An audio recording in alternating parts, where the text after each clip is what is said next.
Fishing Project. This is where you need to be every Tuesday to find out all the latest tips and tricks to help you target bream on lures.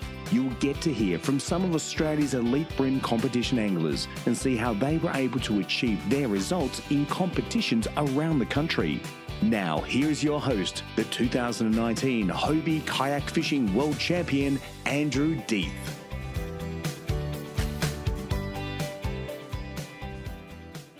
Hi everyone, and welcome to the monthly report, and this is an extra special one. We've got an extra guest with us today. So first, before we get into that, let's start. You're not on camera yet. Let's get started. I don't know how technology works.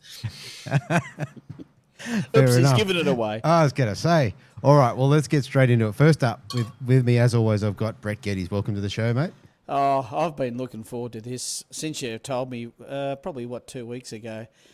Hey, Brett, phone call comes up. What's going on, Deethy? Guess who I've got? And I went, fair dinkum. Well, he was my boss for 20 years and I never talked to him. And I've seen him, and I think I've seen more video content and social media and tech talk. I keep thinking, Deethy, this bloke who's about to grace us, is he the guru of Australian fishing? He will definitely deny this, but I mean, I don't know that I see anyone more. Maybe Starlow a bit more, maybe Nev's fishing and a few others. But, okay, over to you. Introduction. All right. Well, that's a big enough introduction in itself. Look, we've got the starter of the ABT fishing, or ran Fishing Monthly for however many years, all-round legend, Steve Morgan. Welcome to the show, mate. Yeah, thanks for that. You made me feel stupid now, Bretto, but I'm just like you, mate. I like going fishing and I like teaching people how to fish. Nothing gives me more joy than seeing someone who's got an idea out of the magazine in the old days, but off the YouTube nowadays, or they've been a non-boater at a tournament, and their fishing has improved as a result. That lights my fire. So I like that, and that's why we've done a lot of things what we've done in ABT, and it's why I do a lot of the things that I do now. Is I just want to see people catch more fish, and I trust if I teach them how to catch fish, they're not going to go and catch 70 million of them and keep them all. They're going to be very good conservationists out on the water, and they'll want to catch just as many fish or more fish next time they go fishing as last time. So there you go. I'm trusting everyone with all this good information, and people normally don't let me down. Fishermen are great. So thanks for having me on the show. And if it might have been an extended wanky intro, but let me just say this then. You are probably the best communicator we've got presently, because when you do your live streams, man, you really do articulate it well. So just thanks for that. We are all learning, and yeah, you probably should have been a school teacher in another life, mate. I don't know if I've got the patience to teach people one-on-one and up close. I'm good at teaching people remotely. I'm good with non-boaters. I sort of sometimes hold back a little bit, but sometimes I just think they can improve their casting, or they can fish a bit lighter or do something. I'm happy to offer tips there. Some of them take it, some don't, but I'm much better from afar. When I'm teaching my own kids how to fish, they reckon I get way too frustrated. And when I fish with Nicole in the Barra Tour events, I wasn't a real good livescape teacher back then. She'd make a cast, I'd say wrong, wind it in, make another cast, wrong, wind it in again, wrong. And it's exactly what I'm telling myself it's wrong, but you can't tell other people with that much that blunt. You got to sugarcoat it a little bit. You got to say it's an awesome cast. It's just not in front of the fish. So that's better than saying wrong. So it's good to see the real side of you too. So thanks for that. It's interesting in what you said. You talked about people reaching out to you in magazines. It was in my head for a number of years that I should have started a YouTube channel, something along the lines, or a segment, something along the lines of I read it in a magazine. I.e., you read something in a magazine, you go out and film yourself trying to reproduce it. But that's kind of what was happening with you. Well, that's my whole life fishing. Like, I didn't come from a family that was into lure fishing at all. My old man, he loved fishing off the beach for tailor with pilchards and a gang of hooks. He loved going down to the Gold Coast canals and fishing for bream with mullet gut, 1-0 hook, the old Black Queen rod, 6-inch alvy reel, feed them so much line they hang themselves, he'd say. And so I learnt fishing through magazines. So the Fishing Worlds and all the old magazines, the Modern Fishings, someone gave me, I think, a big box of them, and I was a bit of a reader, so I just read all of them, and this was like, my mind was blowing. You can catch them on lures, you can catch them on live bait. So every time the old man would go bream fishing, I'd be creeping around the canal trying to catch something on a lure, or I'd be dragging a bait net trying to catch a live mullet to catch a flathead on it. So for me, it was always not can I catch them, it's like what else can I catch them on? And I think that's a theme that's gone through my whole life. Now, even I look at my lure box, I look at the motor oil Z-Man grub, I go, oh no, I can catch them on that. What else can I catch them on? And just, I always like just pushing those limits and pushing the boundaries, both where you fish, how you fish, when you fish, and with what technology you fish with. It's there's always something new in this industry. It must be the most accessorized industry on the whole planet. You know, to go golfing, you need a set of golf clubs and some balls and maybe a gadget to tell you how far the hole away is. Fishing, mate, you need a boat, you need motors, you need electrics, you need sounders, you need rods, reels, you need 20,000 lures, and then you need half your life worth of time to use them all. So, and you forgot the 8 kilo leader. Well, it can be as simple as that. But if you want true. it to be, if you want to investigate what's out there, and you'll end up like me, and he'll have a whole office full of lures that you will eventually use at some stage of your life, but only some of them are going to be real heroes for you. And that's the journey. It's working out what works for you and what kit out there is going to fit your system. And that's the fun of fishing, I think. I often buy things that are rubbish, and I often buy things accidentally, or get given something, or pick something up that's gold. And you can never tell just by looking. You've always just got to give it a go. So that's what drives me with fishing. And a lot of it, hey, the magazines, they sucked me in the early days, and I'm sure I sucked a lot of people in as well when I ended up working for one and buying one. So. And Steve, did you read the Fishing Monthly magazines front to back? I mean, I know you're an editor. I gather you've had a lot to do with every single issue, and well, you must have. But did you get to the point of saying, geez, that's an interesting article, or that was a good... Did you read them front to back like I did? Because when it went like across Australia-wide and you combined them, that was so good for me because I got to see so much other content. When it was Vic FM only, it was still grouse, but when I got to see what people are doing in other states, for me, that was a great wake-up call, and I learned a lot more then. For the first maybe... Like I wrote my first article for the old South Queensland Fishing Monthly in 1987 in November or December, and I wrote the junior column. And I wrote it because the guy who wrote the junior column, can't remember what his name was, I read it and I thought, that's junk, that junior column. And so I wrote a junior column for the publisher, and I sent it in. So here you go, here's a proper junior column. And they ran it, and they rang me up and said, do you want to write it? Because they must have agreed that the guy writing it was junk. So, Cool. So I'd been writing for it ever since 1987. I worked for it ever since I finished uni, and I've got a marine science background. But I lived in Tassie for a little bit, couldn't get a job as a marine scientist, and they rang me up from the magazine and said, do you want a job being a sub-editor of the magazine? And to answer your question, yeah, I did read every single article for maybe at least 6 or 8 years. I read every word that went into the magazines. But then as we got bigger and we had Victoria and WA and Queensland, New South Wales, you can't read all that stuff. So I had sub-editors and editors doing it for me. So I'd then just cherry pick all the good stuff. And in fact, I loved not seeing what was in the magazine until the magazine was finished. Like I'd get to do the final proof on it. I'd look through the magazine, and I wanted it to be a surprise to me, because when you're making a product like that, the more times you see it, the more you get blasé to it. So by the time the editors were done with it, they didn't want to see it ever again. They'd punt it to me, and I'd see it with fresh eyes. And there would be no mistakes in all the copy, but then the title would have a mistake in it. And it's like, oh, I weren't even looking at the titles. They were so worried about the minutiae of what was in the pages.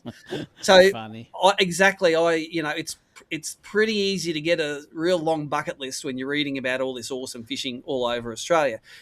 Although Fishing Monthly was all about, like for me, and it was all about the basics. It was about, Fishing Monthly was for the 90% of fishermen that only catch 10% of the fish. It was all about getting those guys up to speed, because from a business model, they're the ones that the numbers of people are like the good fishermen, like the guys like you and I now that are probably in the 10% of fishermen that catch 90% of the fish. We like the flavour of it, but we don't go and try to replicate everything word by word. What I want guys to read the articles, get ideas of where to go fishing, and then ways they can improve their fishing. And maybe instead of catching just one lucky fish when they go out, they could catch 5 fish. And the more successful they were, the more they were going to rebuy the magazine and contribute to the fishing industry, because that's how that circular economy works. The more fish I can teach people to catch, the more gear they buy, and then the more advertising they can buy in the magazine. And that model's only slightly changed now that we've shut the magazine down, because now it's tournaments. So the more non-boaters I can get on board, get them addicted to this tournament fishing, the quicker they buy 12 different rods and a boat and a motor and a divorce and all the things that they get from tournament fishing, you know. Yeah, and the tech that goes with it, because Of course. So it's, to me, and I suppose my mentor and all of that is a guy called Peter Pakula. I did the Pakula School through a Rex Hunt fishing show probably 25 years ago, and Pete was always really big on selling the product expensive, but giving the information on how to use it away for free. And that was always great. It's like, teach them how to use it, teach them how to use your products, and you'll always sell lots of marlin lures. For Pete it was, and he sells those things all over the world. And he was a great mentor for me back in the days to say, if you give away the knowledge, the money will follow. So, yeah, interesting. And Deethy, were you a Fishing Monthly reader? Were you aware of my articles, for instance, or did you? But I was more a buyer. I was a buyer. I was a buyer, Matt. I used to like to buy them and then just put them down and never open them. Like, honestly, I spent a lot of them I didn't read. Yeah. Like, as long as you're bored, that's all good. Yeah, that's it. That's it. Yeah. I did have a question for you, Steve. In all those years of publishing, now that it's all over, was there anything that you published that you went, we shouldn't have published that, or we had to redact it, or anything? Well, I won't mention any names, but once a writer, and I guarantee you'll know the people involved, but I'm not saying who they are. Once a writer joked with his mate at work and said that he fell in when he was fishing, and it was all ha, joke. And I published it, and the guy's brother was a lawyer, and he goes, "Oh, you can make money out of that." So they tried to sue me for $100,000, and I ended up having to settle out of court for like $8,000 because it was going to be cheaper than.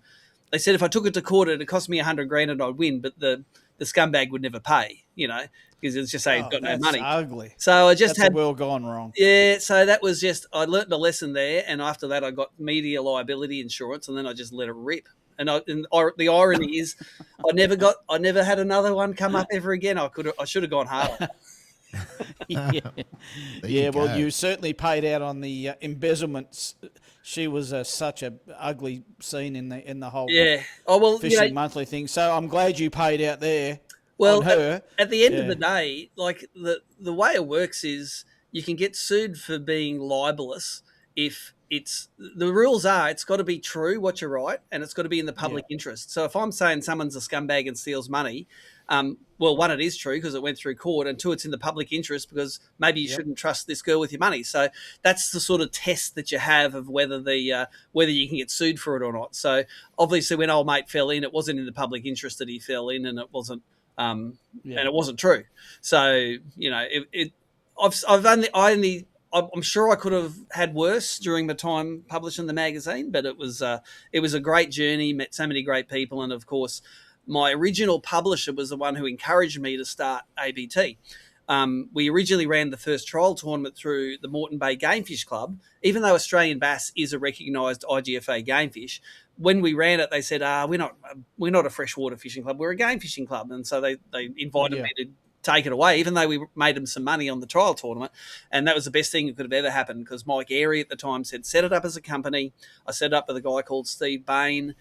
He had some of the great ideas for ABT, and I was probably better at delivering them, and he was better at the theory. We split ways fairly early on, but there were some things that he, his ideas, like let's do BREAM as well as bass, that was pretty good.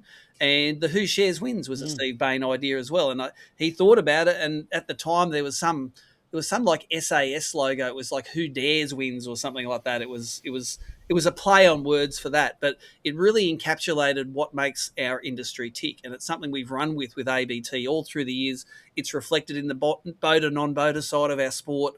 The fact that we're making you go fishing with people that you would never, ever go fishing with. And I love the fact that process has made lots of lifelong friends and experiences that, there's groups of guys that travel together now that would have never, ever met himself if it wasn't for boater, non-boater ABT tournaments. So I look back. And how much have you learnt, Steve? How much have you learnt off other anglers that have jumped on board? Every time. Crippies. Every time.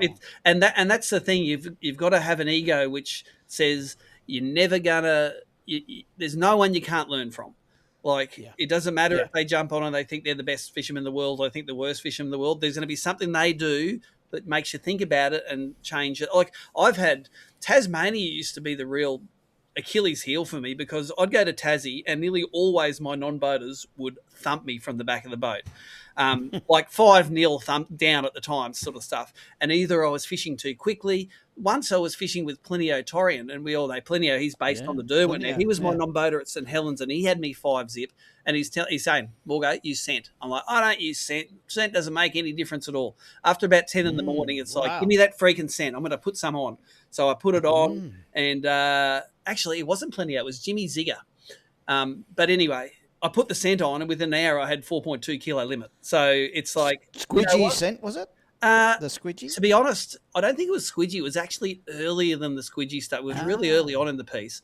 But it doesn't actually matter, I think, what scent it is, but there just needs to be something on there just to, especially in that pause retreat. Yellowfin, I guarantee, doesn't make a lick of difference. But the blacks, too aggressive.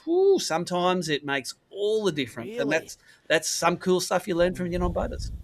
Oh, Aditya, you a scent man, because honestly, I don't even entertain having. I've been given it and I just flip it into the bin. I've put sunscreen on my lures to prove that scent doesn't work, as in, you can't put sunscreen on your lure because you won't get a fish. I've gone, that doesn't make sense. And what about you, Deethy? Are you a real scent fella? Yeah, my first, I would say, proof that scent works was up on the Hastings. I was fishing a comp up there, and Mark Saxon, who wrote for the magazine, he runs Sax Scent, and he'd given me some. Yep. Yeah, and I was fishing with blades, and it was a case of you put scent on, you get a couple of fish, and after a while you get no fish, and you put scent on, and you get another fish. Wow. Okay. Like it was, the more times you use it, the more fish you got. So does it always work? I don't think so. Does it work sometimes? Yes. Wow. Yeah, it's like the line, the shine away. It's like where you polish your leader up and clean, or scuff your leader up. One of those things. It's only going to be over time. We're going to go, yep, that works, or it worked today and it didn't work yesterday. I think. Good call. So yeah. Well, there's our intro, Deethy. We've digressed enough already. Yeah. Let's get the show rolling. Yeah, well, usually we roll the intros, but I'm going to leave it. I'm going to just put it in at the start of the episode. Okay. So what we might do is run around the grounds like we would normally do, but I've got one thing to tick off before we get to that. So I've got something pretty exciting, something I'm excited about. We are going to do a bream fishing project talk night, and this particular one will be held at Wallaga Lake. So when we go down there for the Hobies in March, which is the talk night will be a Saturday, the 21st of March at the Hobie trailer. So basically bring a chair, and we're going to have 3 people on stage. We're going to have myself, Josh Carpenter, and Carl Dubois. Go, Carl. Yeah, go, Carl. So and Josh. And Josh. Yeah, Josh is a great talker, great communicator. Been around the industry. For anyone that doesn't know who Josh is, he now works for Shimano. He's been at Daiwa. He's been at Hobie. He knows his stuff. So the format of that will be a simple talk night starting at 5:30, just a Q&A. We're not going to prepare speeches or anything like that. We're just going to get up on stage and have a chat, similar to what we're doing now. So something I'm really excited about. For anyone that's keen, Wallaga Lake Caravan Park, I think it's the Big 4. 5:30, bring yourself a chair. We're going to be at the Hobie trailer, so it'll just be grass. If you don't have a chair, you're going to be on the ground. So. And Deethy, I think Josh is right. It's been scheduled for an hour, but I reckon it'll run into 2.5 minimum, as Carl pointed out. He said, 1 hour, you're dreaming. Well, I guess we'll see. It is booked in for an hour, 5:30, 6:30, and then walk up the hill for dinner. Yeah, but we'll see what happens. No. People might have to go and get their pizzas first and bring pizza to the talk night. How about that? I reckon it's going to be 2 hours minimum. Yeah, maybe we'll see what the catering's got on there. So something to look forward to. All right, let's we're going to run around the grounds. I'm going to do my normal run, and then we're going to go right through the ABT calendar with Steve, because he's the man with all the info. You probably got a sheet there this time, I'd imagine. I'm prepared. Super prepared. Very good. All right. let's start off. We've got the AFT, which will be run on the 1st of February. So this is actually a reschedule from the 14th. They were rain and blown out at that point. Parramatta River, and they've also got a mid-coast round. So this is the new segment for the AFT, which is 8th of February at Port Macquarie, which is a very cool location. And I think, Steve, this is the one where you and Hiko did the talk night for the first Hobie Worlds.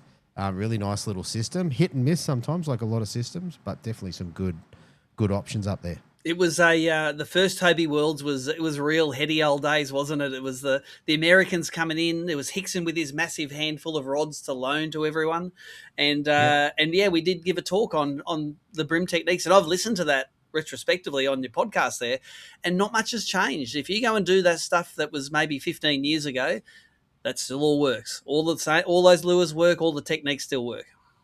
That's right. I remember you talking about using black Eco Gear vibes. Yep. I think that's what it was, and using them around the weed clumps in the channel, and there and Foster, and just basically popping it out of the weed and getting smashed. Yep. That and the old SX40s, the throwing plastics at racks. It's all what's old never went obsolete. It all still works. We just want to find different ways of doing it. And 100%, I think some of the sometimes not knowing much about a system is an advantage. Like I remember that first Worlds, Jose Chavez was leading, and 100% we just coached him into this is how you catch a brim, go and do this. And if that's all you know and that's all you do, sometimes it is good to not know stuff. Yeah, and with the Hastings, I think you talked about it in that talk night. There's a whole heap of mangroves there, which at that time I was not very good at fishing. But the opportunities to catch, I don't know what the tides are for this comp, but if there's a decent tide, the brim will be up in the mangroves, and you'll be a chance of getting some great fish out of there. So yeah, I think that's one of my favourite sorts of fishing nowadays is high tide fishing in the mangrove roots, because the brim feel very comfortable up there, and they're up there to feed. And throwing aquas around the mangrove roots and watching the fish come out and eat them, and then setting the hook like your Hank Foreskin, the American bass fisherman. That's it's all exciting fishing. You know, in a kayak, of course, you probably need to stand up to get the best sight fishing. But I've seen all you nimble guys do it. I can even stand up in my links occasionally if it's not too rough. And back to the blades, just quickly there, Steve. Did you use the ZX or the VX? So the stingers out the back. People may be surprised to know I've actually won a tournament blade fishing, catching them on the black VX blades, the little VX 35s, I think the smallest ones.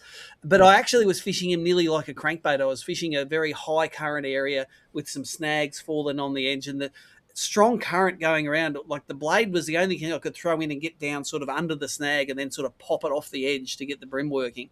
And so I sort of used it like a sinking crankbait nearly. I'd get underneath and I'd sort of slow roll it back and pop it off the bottom. But I do really like the ZX blade with the stinger hooks and the rounded head on them, because you can throw that just like a crankbait. And when the inventor of both of the ZX and the VX blades, Takeyoshi Orimoto, he designed it. And I've actually got back in the office here some of his prototypes.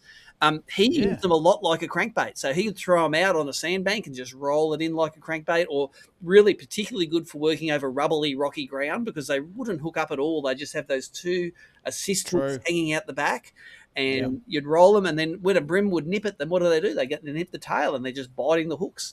So they're a very effective little crankbaity sort of lure, as well as a vibe sort of lure. Really, really versatile. I know why you love blades so much, because you can do so much with them. Oh, the thing I'm going to just quickly point out before we move on is that people think blades are a deep water lure only, but yet most of my really big brim come from 1 and 2, maybe 3 foot of water, sandy bottoms and barren. You can throw plastics and all sorts of hard bodies. They've seen them before, but when you zip a blade through that country, Tony Petty, I'm going to dob you in, Bem River, he just brains them, and people say, what do you got on? Oh, no, nothing to see here. And it's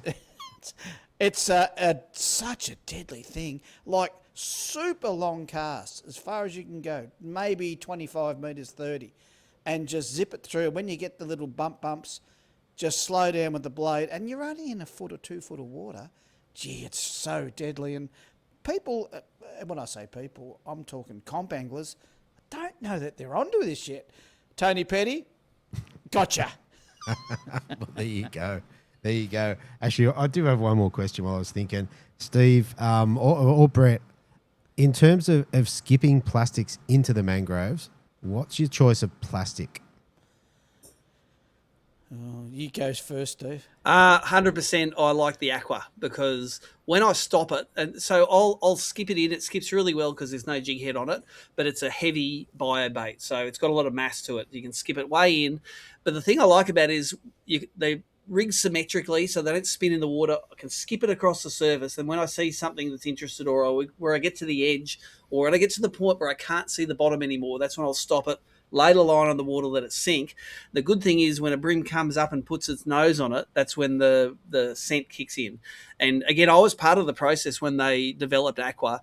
They took 3 years of coming back and forth to Australia testing it on bream, and they wouldn't launch it until it was better than gulp. That was their mark, because everyone at the time were using the little gulp shrimps. They would go out and they would buy like 10 packets of gulp shrimps, and they'd bring 10 packets of aqua. We'd have all the same hooks.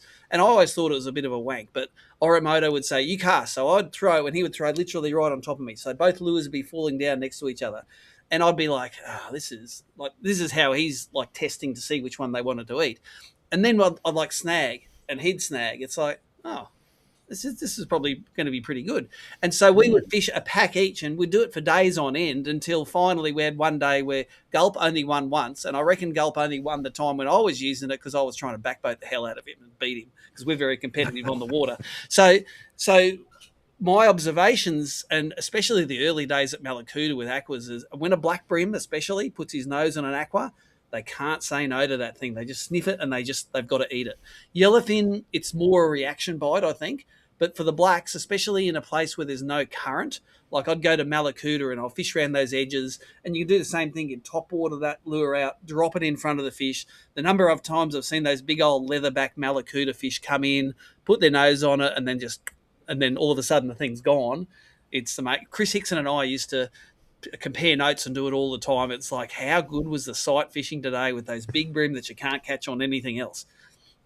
That's the gear. So for me, aquas. Okay. Early days, Deethy, way back when Bushy first sourced the soft plastics from Bass Pro, these were paddle tail. Do you remember these, Steve?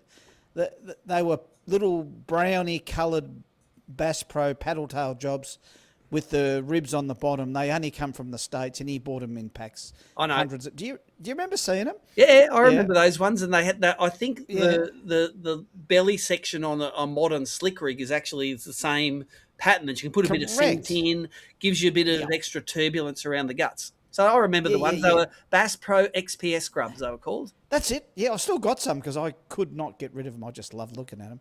Oh, so they were the early days. Do you remember them, Deethy? No, I don't know them. I was about to say you need to send me a photo and I'll put that up. I'm going to do that, yeah. Anyway, so that was early days. I used to throw them into the snags at Bem River unweighted. And they worked, but then I think I have to give credence to Z-Man. Early days when I was throwing them into snags and going slow, and like you have already pointed out, Steve, the black bream, they used to come out and look at these, and I'd fish them with fly eyes because I'm a fly fisherman. And so I used to throw them out, and they'd slowly sink down, and you'd see sometimes one or two bream materialise and come up, look at it. And I'm talking about places like remote Wingan Inlet and Betka River and stuff like that when I fished early days. They were so deadly. But then the Sprat 85, I've got to tell you, that plastic with the fly's eyes, it's equivalent to say 1/30th or something, and I just tie them, and it gives them a little bit more appeal maybe with the eyes. But I just tie them in really light and throw them in and just work them out slow sink, and the bream let you know how slow and how deep you have to go to get the bite. But they are the three plastics that I cut my teeth on, and if I had to settle on one, I'm probably Sprat 85 Tomahawk. Geez, I love that thing. And I should go to 75s.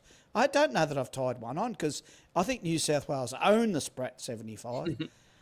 Yeah, they're pretty good. They're pretty good. It's interesting where we've gone with that question because I actually thought you were going to say a grass minnow. Because that's what we talked about, or what you talked about up on the Hastings.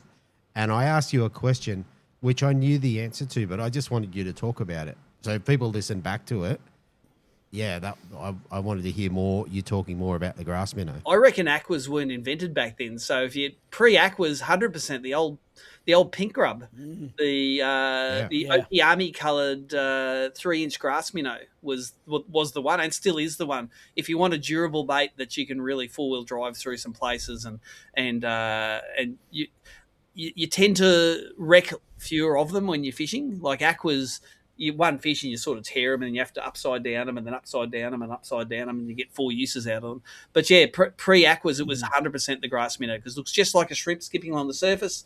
When you feed it to the fish, it's more of a reaction bite for that. They don't go and sniff that okiami coloured plastic and go, plastisol, I'm going to eat that. That's the difference between the grass minnow's got a better action, but aqua's better when it stopped. Okay. And do you agree, Steve, that the blacks, they're like puppy dogs. They come out slow, and they look, and you think you've tricked them, and they've got their nose on it and nearly their teeth on it, but no, they're still coming, and it's all in slow motion, and you think, eat it. He can't come closer, yet he does. A bit more closer, hang on, let me open my muesli bar and I'll let him think about it, and yet, and next thing, clunk, he's got it. Now I know the yellows don't do that. They're long gone. What I've seen in places with the yellows, but the blacks, are they the straight? They're like puppy dogs. They prick their ears. They just prick them more and more. Is that your experience? Oh, and it's funny because they're not native to my area, the blacks. So I love fishing for the blacks. A few things about blacks. Yes, they are slow. They're like a 70-year-old man eating rather than a yellowfin's more like a 13-year-old that lost his school lunch and he's got home in the afternoon raiding the fridge. So a rough and tumble sort of, if they don't eat it in the first 2 seconds, they're probably not going to eat it. Whereas you can quite easily, I've sat there with a black brim on a bit minnow, and it'll sit there looking at it for ages. Wait, you shake the rod a bit, they get interested. Maybe they start to swim off. You shake the rod again, they turn around. It's real. You can just tease them along. So they're just different personalities. That's why we like them. They're all different. We love them. Very, very good. All right, let's move on. So Hobie, so there's only a couple of rounds in February, apart from the ABTs and what have you. Hobie, they're starting off in Bem River for round 1. 17th, 18th of February, which is a midweek round with a pre-fish on the Monday. And then they're backing it up on the weekend of the 21st, 22nd of February with equally a pre-fish on the Friday. And they're at Marlow. So a couple of great Victorian rounds there for Hobie to kick things off with their double header. So, all right, let's roll into ABT. So we're going to go basically through the whole calendar and have a bit of chat. So, mate, tell us, because by the time this comes out, mate, where are you going to be? I'll be, when we're recording this, I'm just getting packed and ready and maintenance and seeing if I can shoehorn a whole tournament into a car and a boat and a rooftop cargo bringer. But we'll be, on the way to the Victorian double header. And for us, that's a midweek event at Gippsland Lakes, which is 3rd and 4th of February. And then that weekend, we head a few hours east to Malakuta on the 7th and 8th of February. And these are always big for a couple of reasons. Firstly, it's the season opener. They haven't had any ABT. If you didn't fish the grand final, for instance, it might have been 3 or 4 months since you've done an ABT. So you're itching to go. And then secondly, it's the big brim capital of the world, isn't it? Like Gippsland Lakes. Yeah. Gippsland Lakes is unarguably now the most big brim in Australia, or somewhere in that stretch between Sale and North Arm. There's going to be somewhere in there. And then Malakuta is for numbers of fish, it's like, I don't think there's a place in Australia that's got more fish per square metre than Malakuta. And the average size at the moment is awesome. It's that 30 to 32 centimetres fork length. That 3 to 3.5 kilo limit, everyone will sort of catch, and it's all about just catching the keggers. If you get 2 or 3 keggers, you're going to be up the top. Catch 1 kegger, you're going to be in the top half. If you don't catch any keggers, you might have a limit for them to come in 40th out of 50 boats. And then, of course, remember, Gippsland Lakes. We remember Kenty's 4 fish, 6.6 kilo limit down there from the open. Yeah. It's like Crazy. that's the sort of stuff that I only know one place in Tassie where I reckon you could do that. Port Sorell in Tassie, you could probably do that, but that can happen in probably 10 different places in Gippsland Lakes nowadays, and it's only getting better because every year there's over 20,000 keggers not being netted out of the joint. They're just more and more stacking up. And remember, we got the slot limit, so if old mate's on the bank sinking some worms and he catches a 43 forker or a 40, or even a 41 tipper, they have to go back in the water. So I think it's a magnificent fishery that's only going to get better, and what better way to open the Dyewood Brim Series for 2026? Yeah. And look, if you talk about the Gippsland Lake one, you often talk about sponsor Karma. Now you got Samaki. If you take the Samaki products down there to Gippsland, what do you think is going to play? Oh, the DS40, the little suspending jerkbait, like the one that Jamie likes using on the boats. And also what else have we got? The Samaki at the moment. The cicadas might play at Malakuta. I think one of the biggest fish I've ever caught at Malakuta was on a cicada, about a 43 forker. That'll play. Their Zing rods played their X braid, their pentagram upgrade is their premium braid. It's magnificent. Like the 14-pound pentagram braid, you can cut cheese with it. It's that thin. It's the stuff that, again, Jamie got me onto it. Wow. He uses it with a 6-pound leader for crankbaiting boats, and it looks like 4-pound braid, but it's 14-pound.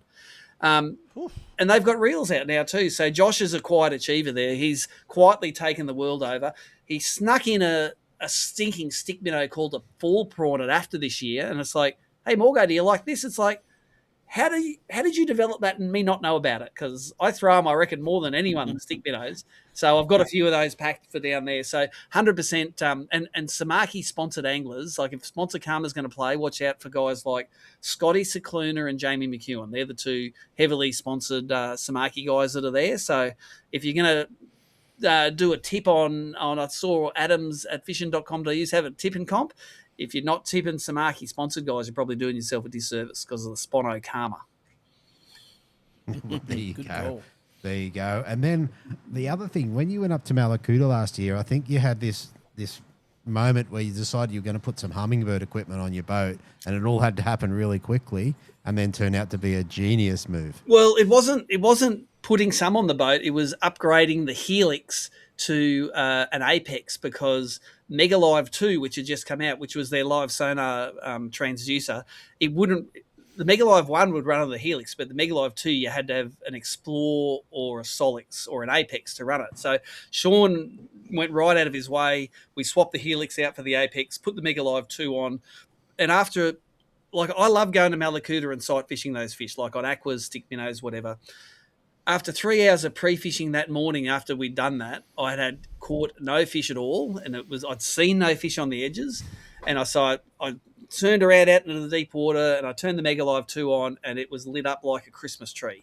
And I think you would have seen it in the live streams from the day. The live streams, I actually stayed on purpose within visual sight of the tower at Malakuta, because that's when you only get a strong signal, and it didn't matter so long as in that bottom lake, as long as you could see the tower, I could live stream. And wherever I went, there was just fish everywhere. They were all out in the middle, coming from the bottom to the top, feeding, suspending near the top. It was just a fish fest in the middle. And I would normally use landscape or perspective mode to see where the schools of fish are. I gave up using that real early because it didn't matter where I pointed, the fish were everywhere. So it was more important that I was throwing the lure out, getting it to the right depth in the slightly dirty water. And as soon as you donged them on the head, I call it a scrum when they all go on it. So sometimes with a barrier, you can see the fish and the lure come together. One fish, one lure, they come together. You see it, eat it. It's awesome.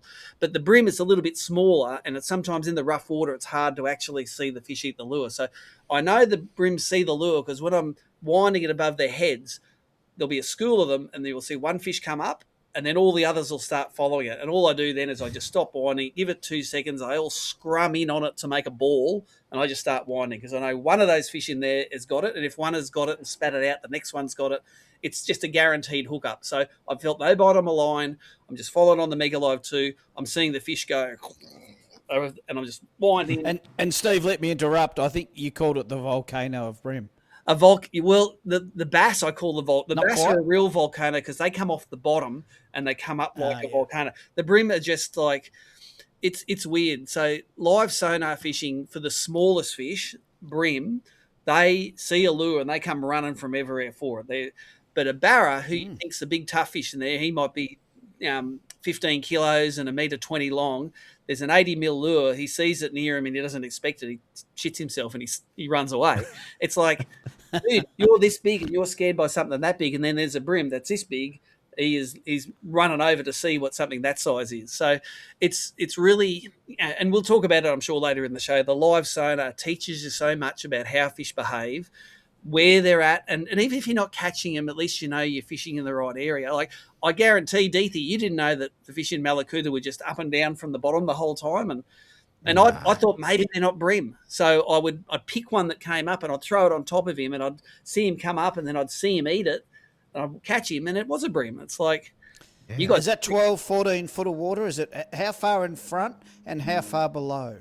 So I could see up to 90 feet in front, and I couldn't see the fish that were on the bottom, but I could see them leaving the bottom to come up. So my theory is they're sitting real close to the bottom, but when they decide to feed, they go vertical, like in that movie Top Gun when he gets out of the thing, straight up. It's 10 Gs coming up towards the surface, and they get up there and they get with other brim and they're all doing their thing. And then for some reason, some of them all just go all the way back down to the bottom. I don't know if it's because they've already eaten something. Who knows? But I'm a year down the track of learning this open water brim stuff, and it's good because if the water's clear and they're on the edges, I'm going to have a grouse time sight fishing them on the edges. But if they're not on the edges and they're out in the middle, I'm going to have a grouse time sight fishing with my electronics out in the middle. So I reckon I can't go to Malakuta and have a shit time. That's my theory. But is it like 12 or 14 or 16 foot maybe? It's just deep? No, well, on average, that bottom lake is that 15 foot deep. And it didn't really matter. It's literally just a sandy bowl. There's no snags out there or anything, but they're just out there. I think they just relate to the bait, and if the bait's on the edges, they're in the edges. And if the bait's out in the middle, they're out in the middle. I just think it's going to be it makes a small venue. Malakuta's not the world's biggest venue, but it makes a smallish venue massive. Like you could put, doing what I do, you could put 200 boats on the water and everyone would have a football field, and they'd be fishing all of it. So it's a very relaxed sort of fishing when you're not worried, if I don't get to that point or that bank first, someone will beat me to it, or 10 boats have already fished that bank. It's like, I just guarantee I'll just drift whatever way the wind takes me, and the brim that are there, no one's probably fished for that day or that week or that month. So, and Deethy, let's round up quickly on that depth thing. You've observed brim coming up to your lure as it hits the water from, correct me if I'm wrong, but at least 15 to 18 feet, which is 4 or 5 meters. Even more. Are you I think it was more like 8 or 9 meters, which is your 24, 27 foot. And you'd see the lure hit the water, and the fish on the bottom would react. It's mad. So it's fish crazy. know that stuff. You can spook a barra that's 30 foot deep by throwing a jig head 15, 20 foot past him and splashing it too hard on the top of the water, and that fish that's 30 foot down will just start heading further away. Weird, They know. Really? Fish know it. They know that you're there. They know it's there. They know the bait's there. And sound travels so much faster in water. Like, is it 5 times quicker than air? I don't know. I've plucked that. But it does make sense that they would hear it. But to react to it, Deethy, what you see with them brim, that I still can't forget that. I think I've had a couple of nightmares over that. Well, there you go. And I'll tell you, there's a little exercise we did once, filming AFC once. We were at Lake Cania. Guys were out doing something with a helicopter or something, and me, Chris Wright, a couple of the other guys were at the dam wall at Cania, and Righty is famously an abalone diver, so he's pretty good at swimming. We were catching an endless supply of little baby bass on jackals, the lipless TN60s, off the bank. Oh, yeah. And then Righty's he's going for a swim because it's warm, and he puts his hand under the water. He goes, "Hey, Morgo, I can hear that lure," and he was like 40 meters away from us. And I go, "Well, keep swimming until you can't hear it anymore." And he was like 100 meters away, yelling out, "I can still hear it under the water." And he actually had to come back because he was getting tired swimming. He couldn't swim far enough away to stop hearing that under the water of the jackal. So when and that's just a couple of ball bearings in a plastic lure travels that far. you don't need much sound for a fish to know you're there or to know the bait. Yeah, well, this is something that backs up what I've always said. Is I've caught a lot of bream in shallow water, maybe 5-6 foot. Pick a small river or creek, whatever, and you can go 1, 2, 3, 4 bream pretty quick, and then maybe a bump, and then nothing. I have to move 50 to 80, maybe 100 metres to get that bite happening again. I've always said, these fish are foamed up. We've got to move on. Stop casting. The more you cast, the more you're going to foam them up. And it really does back up what I've said, or what you've just said, sorry, is that I have to sometimes go pedal. In Mitchell River, I'll go, let's do 200 metres. We'll be pretty safe there. It was never 30 or 40 or 50 metres, never, ever. And even Bushy, he backed that up many years ago when I fished with him. We put in it, we were up in the Genoa, and he said, Brett, we can't fish this bank for about 300, 400 metres. I fished it yesterday. It ain't going to work. I said, what? But they're transitionary fish. They're moving. He goes, trust me, I've done the homework. Don't argue with me. We're not. I'm just telling you, it's about there that we'll get them, and that's where it happened. And it was like 200 metres away. Yep. Crazy. They know stuff, There you those go. fish. Always learning. Fair enough. All right. Then you guys, after you finish up in Victoria and you've had enough of that, you're going to head down to Tasmania and do, looks like 3 events. Yep. We do 3 events because it's so expensive to get your car and boat down there, both for us as organisers and for the competitors. I think my bill for the boat and car on the Spirit this year, you don't get much change out of $5,000, I think, by the time you get your car and boat back down there. A couple of cabins. It's not cheap, but it is some of the best visual rooming you're going to have in your whole life. So the Huon River is the first one, and that one's about an hour south of Hobart. We did a trial event there last time where the winners caught over 7 kilo bag, and Wally and Mark Lennox caught over 70 fish on the app they'd put in through the app. Wow. So it was, crazy. and that was a place we're probably not going to let people fish this year because it's a place where they scrape all the mussels off the salmon farms, and it's one of those things where it's like our first one there might win, and also it's a commercial place. Let's not clog it up with boats and make an ass of ourselves. But the good thing about the Huon is the rest of the river is also awesome. So that day we did the trial tournament there. I think it was a 1-day tournament, teams event. There was about 15 boats there. If you caught 5 kilos for your 5 fish, you were like middle of the field. And that's an arena where we didn't even know where the spots are. No, a lot of people had fished it before. I know personally on our app sheet, we would have caught 20 fish and 10 of them would have been over a kilo. Like that's good for a place where we just don't know what we're doing. We're just struggling along, having a look. So the Huon, this is the first time we've run a proper boater, non-boater ABT event there. We normally run the events at the Derwent and St Helens. So the Derwent, it stays in the rotation. We've been fishing there since 2006. The all-time 5 fish weigh-in bag record was righties there. It was over 7 kilos. And we're using St Helens for the BREAM Teams Open. So Huon, Derwent, both standard ABT, boater, non-boater events counts towards your AOY. The Tassie Teams Open is a standalone event, and we've taken that opportunity to do something a little bit different there. It's a 5 fish limit, but you get 2 sessions to fish for it. So we have an afternoon session one afternoon, and then we have a morning session the next day, or something. I don't know exactly the times, but you might catch all your big ones on one day, or all your big ones on the second day. So you go out on the second session, all you're trying to do is upgrade your first bag. It's all on the app, so you don't even have to bring them into weigh-in. You just measure them, and it's funny. It'll be funny going out in a session if you've already got 5.5 kilos, having to catch a fish bigger than 1.1 kilos to upgrade your bag. It's going to be a totally different mindset when you go out. Are you going to throw bigger baits? You're going to fish different areas? Are you going to look for stuff that hasn't been hammered? Without the pressure of having to catch another 5 fish bag, all you're going to be doing is giant hunting. So I really like the idea of that. Duo will have some really cool swag for everyone. Last year, everyone got like about 8 different Duo baits that were awesome.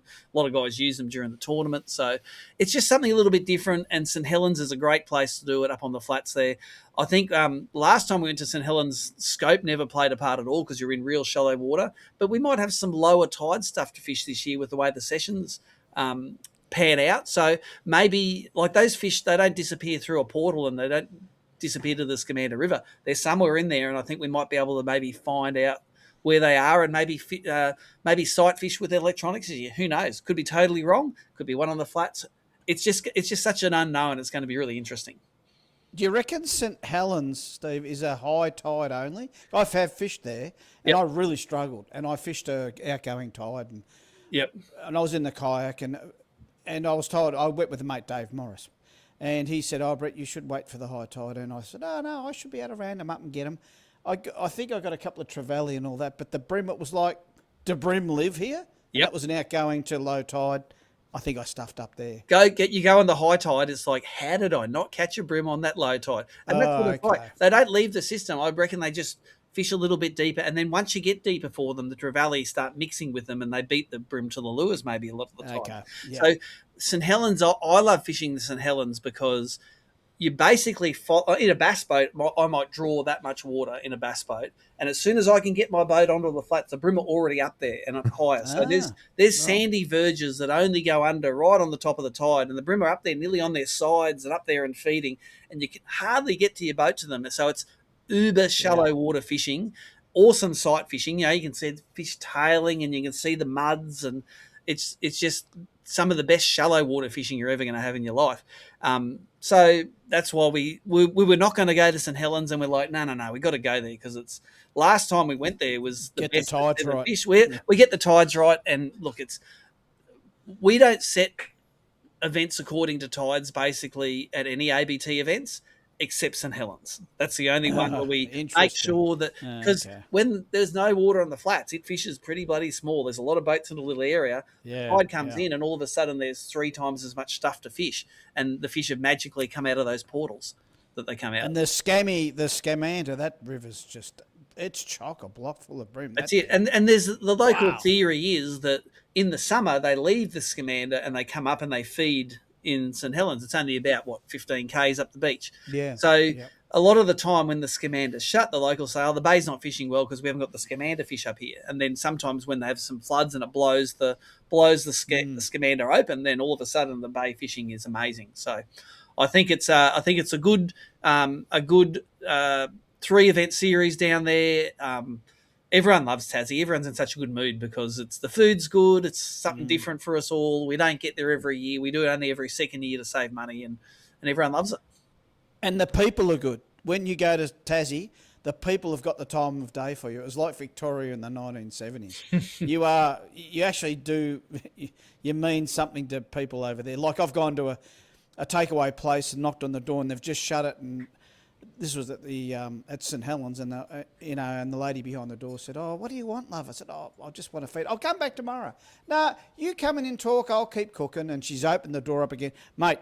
That does not happen in Sydney, Deethy. That's not gonna. You're gonna get a finger like that. See you later. They stop cooking 20 minutes before they close, mate. Tassie's a different world, and it's full of wildlife. I mean, how many grasshoppers do you dodge when you're driving around there, mate? Those furry grasshoppers. Oh, and wombats. Wombats. Yep. And, them too. Oh, that place is just got to drive slow at night there.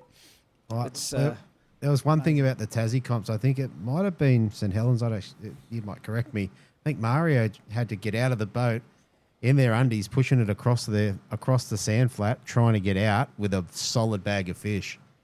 And so, yeah. I don't think Mario needs much of a reason to get into his undies, though. So, Fair enough. Actually, is he going to give your boat a clean up this year? Was it last year that he gave it a clean up? Yeah, I left my boat at Mario's place for 2 or 3 weeks, and it came back better than it's ever looked before. So I need to find another reason to leave it at his place. It sounds. I reckon Mikey he got Mikey to do that. He wouldn't have done that. He might have. Oh, whatever happened, that was the end result. So I'm much appreciative of the Vukic Victorian garaging service that they provided.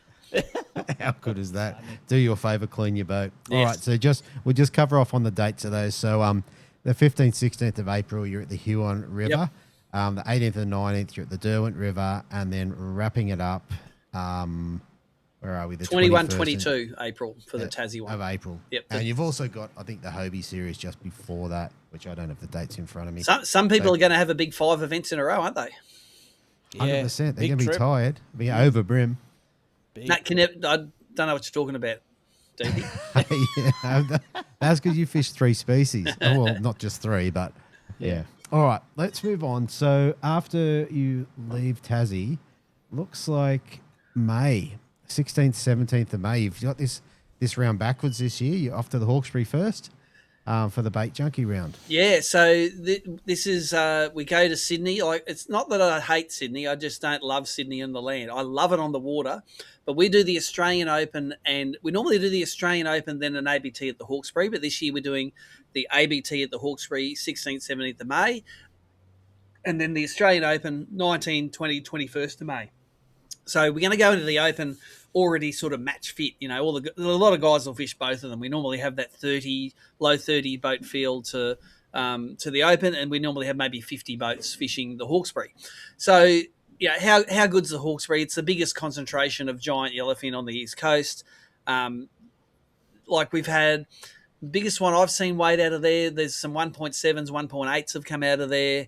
And in the old days, you only needed about 3.5 kilos to do well a day in that joint. Nowadays, if you haven't got a 4 something every day, you're probably not going to be right up the top anymore. So for me, the Hawkesbury and Sydney Harbour, both of those events, are events where people can come from whatever part of the country they're in with the techniques that they're good at, and they're going to find somewhere in both of those arenas where what they do is going to be good. They could win it on it. So when we look at the top 4 from last year, for instance, last year Jamie McEwen won, and he did what he does on the Gold Coast all the time, crankbaiting boats with the detuned crankbaits and banging them against the hulls. So he came first doing that. I came second throwing stick minnows, fishing down deep under moored boats. Timmy Vickers came third. He was throwing the Pro Lure hybrid shrimps way up underneath the docks, and he was fishing land-based structure, not fishing the boats mainly fishing land-based to do it. And fourth place, I think, was Mario Vukic, and Mario was throwing mussels on mooring lines. So that shows you the diversity of that fishery, is that any one of us could have caught a big kicker right at the end and maybe won the event, but it's not everyone's doing the same thing. It's like, you just do what you want, and it's going to be a great event. In 2017, I won it in May on bent minnows, on top waters.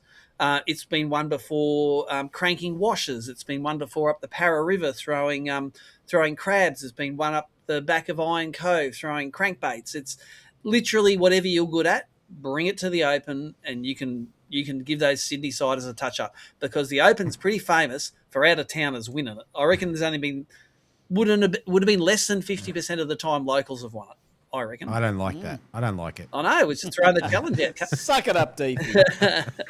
There's a couple of things I do like. I think a couple of years, I think 2 years in a row, your first or second cast, I think you're on the Iron Cove throwing a crank 38. Yep. And it was like a replay. It's like, yep, there's my first one. And then it gets too busy. And then I say, oh, there's one boat on each pole, and I'll just go find somewhere else to do it.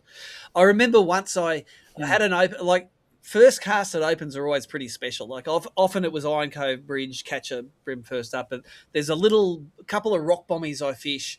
I don't even know what the bay's called, but it's on this side of the harbour ridge on the northern side. And on a high tide, I'll often get a bit minnow bite there. So one morning I had, I think it was Pete Woods. I had one of the Woods brothers was my observer for the day. And I said, look, I'm just going to sneak in. I have a few casts in this spot because it's going to be grouse. And he was my observer, so he had his phone out. He was ready to go. I go, right up, and I catch a brim in here. I threw in. I hooked this big thing, boiled on it. I hooked it up. It was like a 37 or something for. It was a giant first up on like the second cast of the day. And I did the spiel. I'm all excited. I put it on the net. I'm like, yeah. And then I saw Pete hit the button to stop the recording, and I took a photo. He goes, I just took 2 photos, one at the start and one at the end. I still had the fish, but we missed the moment. And I said, don't worry about it, Pete. We'll catch plenty more for the day, which we did. But to me, it's a special time of year visiting Sydney, because you Sydney siders don't know how good you got it for brimming. Like, you've got the Hacking, you've got Botany Bay, you've got the harbour, you've got Hawkesbury River, you've got Lake Macquarie, all within this sort of 2-hour radius. And it's like, it's global quality brimming for yellowfin. It's awesome. How good is that? How good is that? And look, I did like last year's Open last day. You got Timmy Vickers, I think, in the top 2. Jamie, obviously, and then you sort of snuck up from behind just in that last hour or so. Oh, it was awesome, because I went from having a very ordinary day. It was raining at the start of the day. And I don't know if you remember, but there was one point of the morning at about 8 a.m. where I was literally stuck on a sunken mooring buoy. Like, we were playing around with someone's electric and I somehow reset all the settings on my electric through the app. And it was throwing me around. I said, I'm going to take 5 minutes. I'm going to recalibrate all this. And while I was recalibrating and doing circles and stuff, I ended up, the propeller was winding around this rope with this busted mooring line that wasn't floating all the way to the surface. And I'm looking at it, and I couldn't get it out of gear because it had wound so tight. And I didn't have a pair of scissors on the boat big enough to cut the rope. I'm thinking, I'm going to have to gnaw through this like a rat to get off it, or I'm going to be stuck here all day on the boat. And I'm live streaming, and I'd go, I literally don't know what I'm going to do. I don't know how I'm going to get off this. So I ended up just turning the not turning over, putting the ignition on off, getting the gears back and forth, and finally it let go, and I could unwind it. And I'm like, that was a real shit start to the day. I had no fish, and I was stuck. The last 2 hours of that tournament, I think I scratched out a limit by about lunchtime. And I remember rewatching the commentary that you guys were doing on it, and Tommy Slater was like, write me off. Anyway, right at the end, I think it was just after the live coverage finished, I got a 39 forker, which was actually the biggest tournament fish I'd caught all year. And I caught 2 other good ones as well, like a 36 and a 34 or a 35 forker. So in the last hour of fishing, I reckon I upgraded nearly everything in my bag. I would have had a 28 and a 30 might have been my biggest 2 fish. At the end of the session, they were my smallest 2 fish. So everyone thought I had 2.5 kilos, but I had 3.9 at the end of the day. So swampy. I notice a lot listening to your reports that a lot of guys catch their big brim. Like, to me, big brim time for yellowfin is 10 o'clock till 1 o'clock. Middle of the day keggers is really common. Like, not many people catch the big brim of the day at 7 in the morning. I notice anyway. Yeah, I think so. I reckon lunchtime kilos is a thing. I reckon those big fish feed heavy at night. I reckon they have a rest and digest or whatever in the morning, and late morning they sort of stretch the arms and out they come, and the yellowfin then they're feeding. So if I'm fishing in ABT and I only have 2 or 3 fish at say 9:30, 10 in the morning, I've learnt not to panic, because if I can catch 2 in the morning, I'm not going to catch 5 in the afternoon, because it's going to get better and better as the day goes on, regardless of what the tides do. And I think just fish activity just peaks later in the session. Personally, you've eliminated some spots that are probably no good, and you know where the big ones are. So as you're focusing on those fish and their activity levels rise, I think last year in my tournament stats, every single day 2 that I fished was better than day 1. Like, it's iterating down and learning where the fish are, getting better and more focused at catching them. And I think that happens not only across days, but during the day. During the end of the day, you get better at it. And then the more days you fish, you get better at it as well. So you look at my weights for the Open last year, they were like 2.5 kilos, 3 kilos, 4 kilos. You know, it's like just goes up and up and up. And Jamie, of course, won because he was like a metronome, 3.5 kilos a day. Bang, bang, bang. and that's what's cool about the Open. It's like, always on day 3, someone's going to have a cracker of a day. You know, Michael Kolatouris won the Open with a 42 forker he caught right at the end that we had live coverage on. Jamie himself's won it before. I think Daniel did too, didn't Daniel? He's won 3 of them. Well, he reckons I've won 2.5 because one was with Tim. But I reckon he's won 2.5 too, because one was only 2 days and we cancelled the last day. So I reckon we're sort of even on that.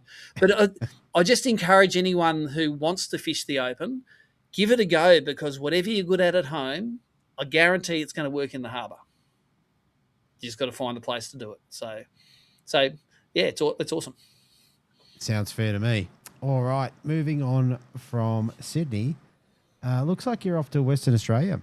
So this one will be run by the guys at WADA. Yeah, the WADA guys help us out with this. 28th of June. Blackwood River, 28th of June. And the Blackwood, if you've never visited it, it's such a good natural river. There's a little bit, the only man-made structure is a boat ramp, there's a bridge up the top, and there's a couple of pontoons down below. But the rest of it is deep, nice, clear, sometimes tannin-stained water, snags that are like your local snags wherever you are in Australia, but imagine them covered in little barnacles. So if you hook a fish and it goes the wrong way, you're probably going to lose it.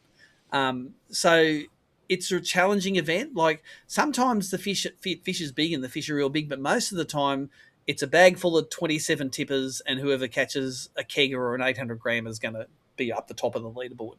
So beautiful place, all self-contained in a little caravan park with a ramp and the accommodation, everything's all in the one place. I've been there 2 or 3 times, and you go shopping before you go, and you don't leave the park until the end of you don't have to leave sight. It's great.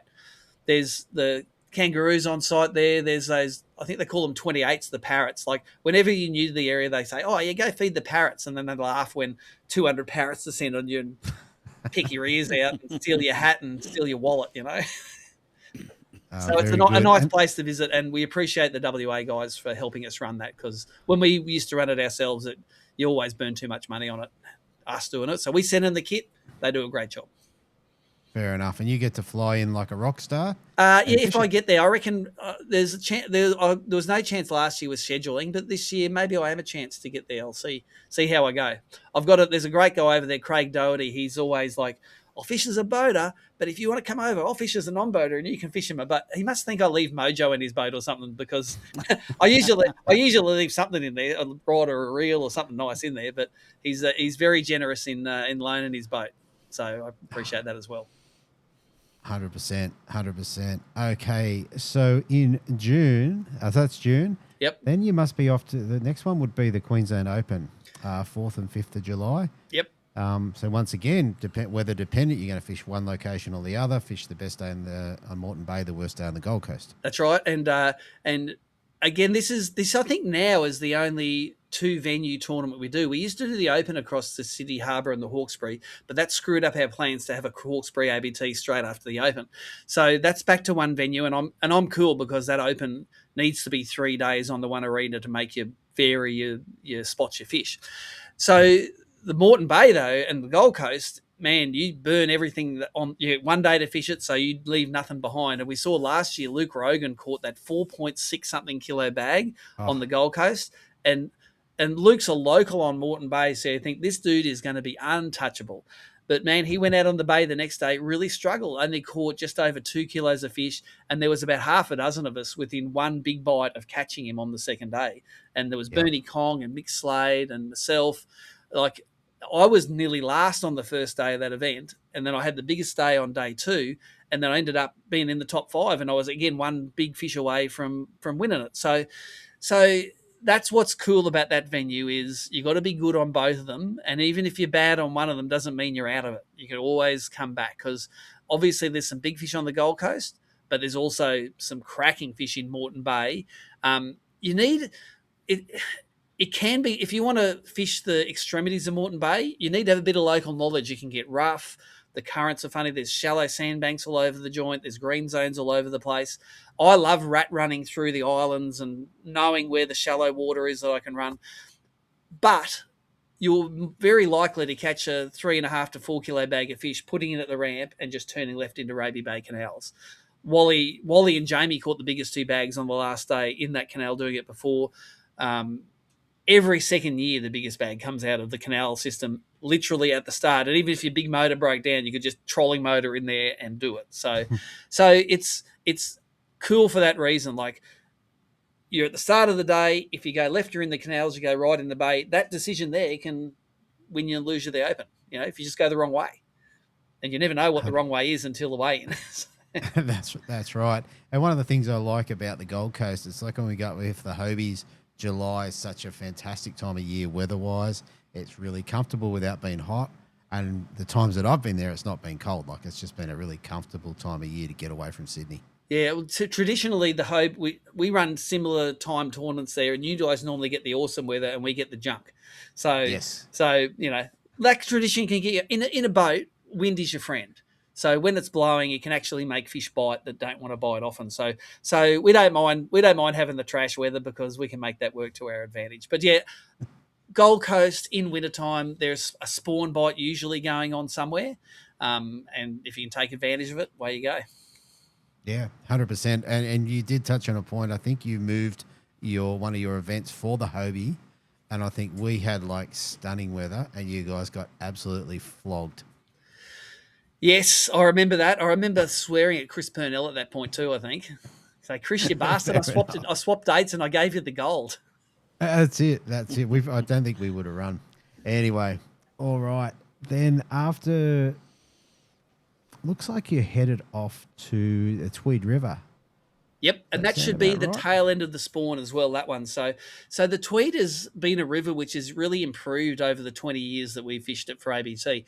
I've won events on the Tweed before with an average weight of 2.1 kilos for a 5-fish bag each day. So 4.2 kilos I've won an ABT event with, which is Wow. insanely small. It's a bag of 27 forkers and a 29 kicker. That's it. Yeah. Recently, kicker. when we hit it on that spawn, you need 3 kilos a day to be in the top 5. But then last year, we just missed the end of the spawn and it got a little bit hard again. And to me, I like the fact is when it's a little bit hard, big fish are worth so much. Last year, we had Mark Healy was leading probably his 3rd or 4th event for the year that he was going to win. And then Joe Darmody came in with a 1.34 kilo yellowfin. There's an absolute beast of a yellowfin. That's right. And pipped him at the line by a fair way too. It was, and Joe was just fishing a rock bar that most locals don't fish because we don't catch many big fish on there.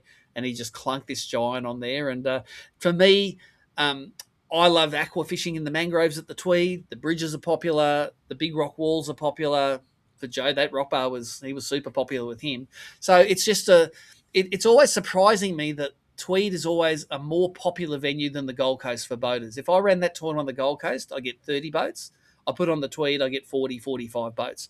I don't know why. I think Gold Coast is a much more expansive arena, many more different things to do. But maybe for visitors, they're a bit intimidated by how intricate it all is and how hard it is to get around maybe.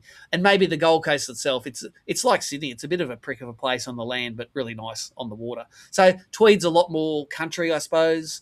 It's at the southern end of the Gold Coast. Accommodation might be a bit cheaper.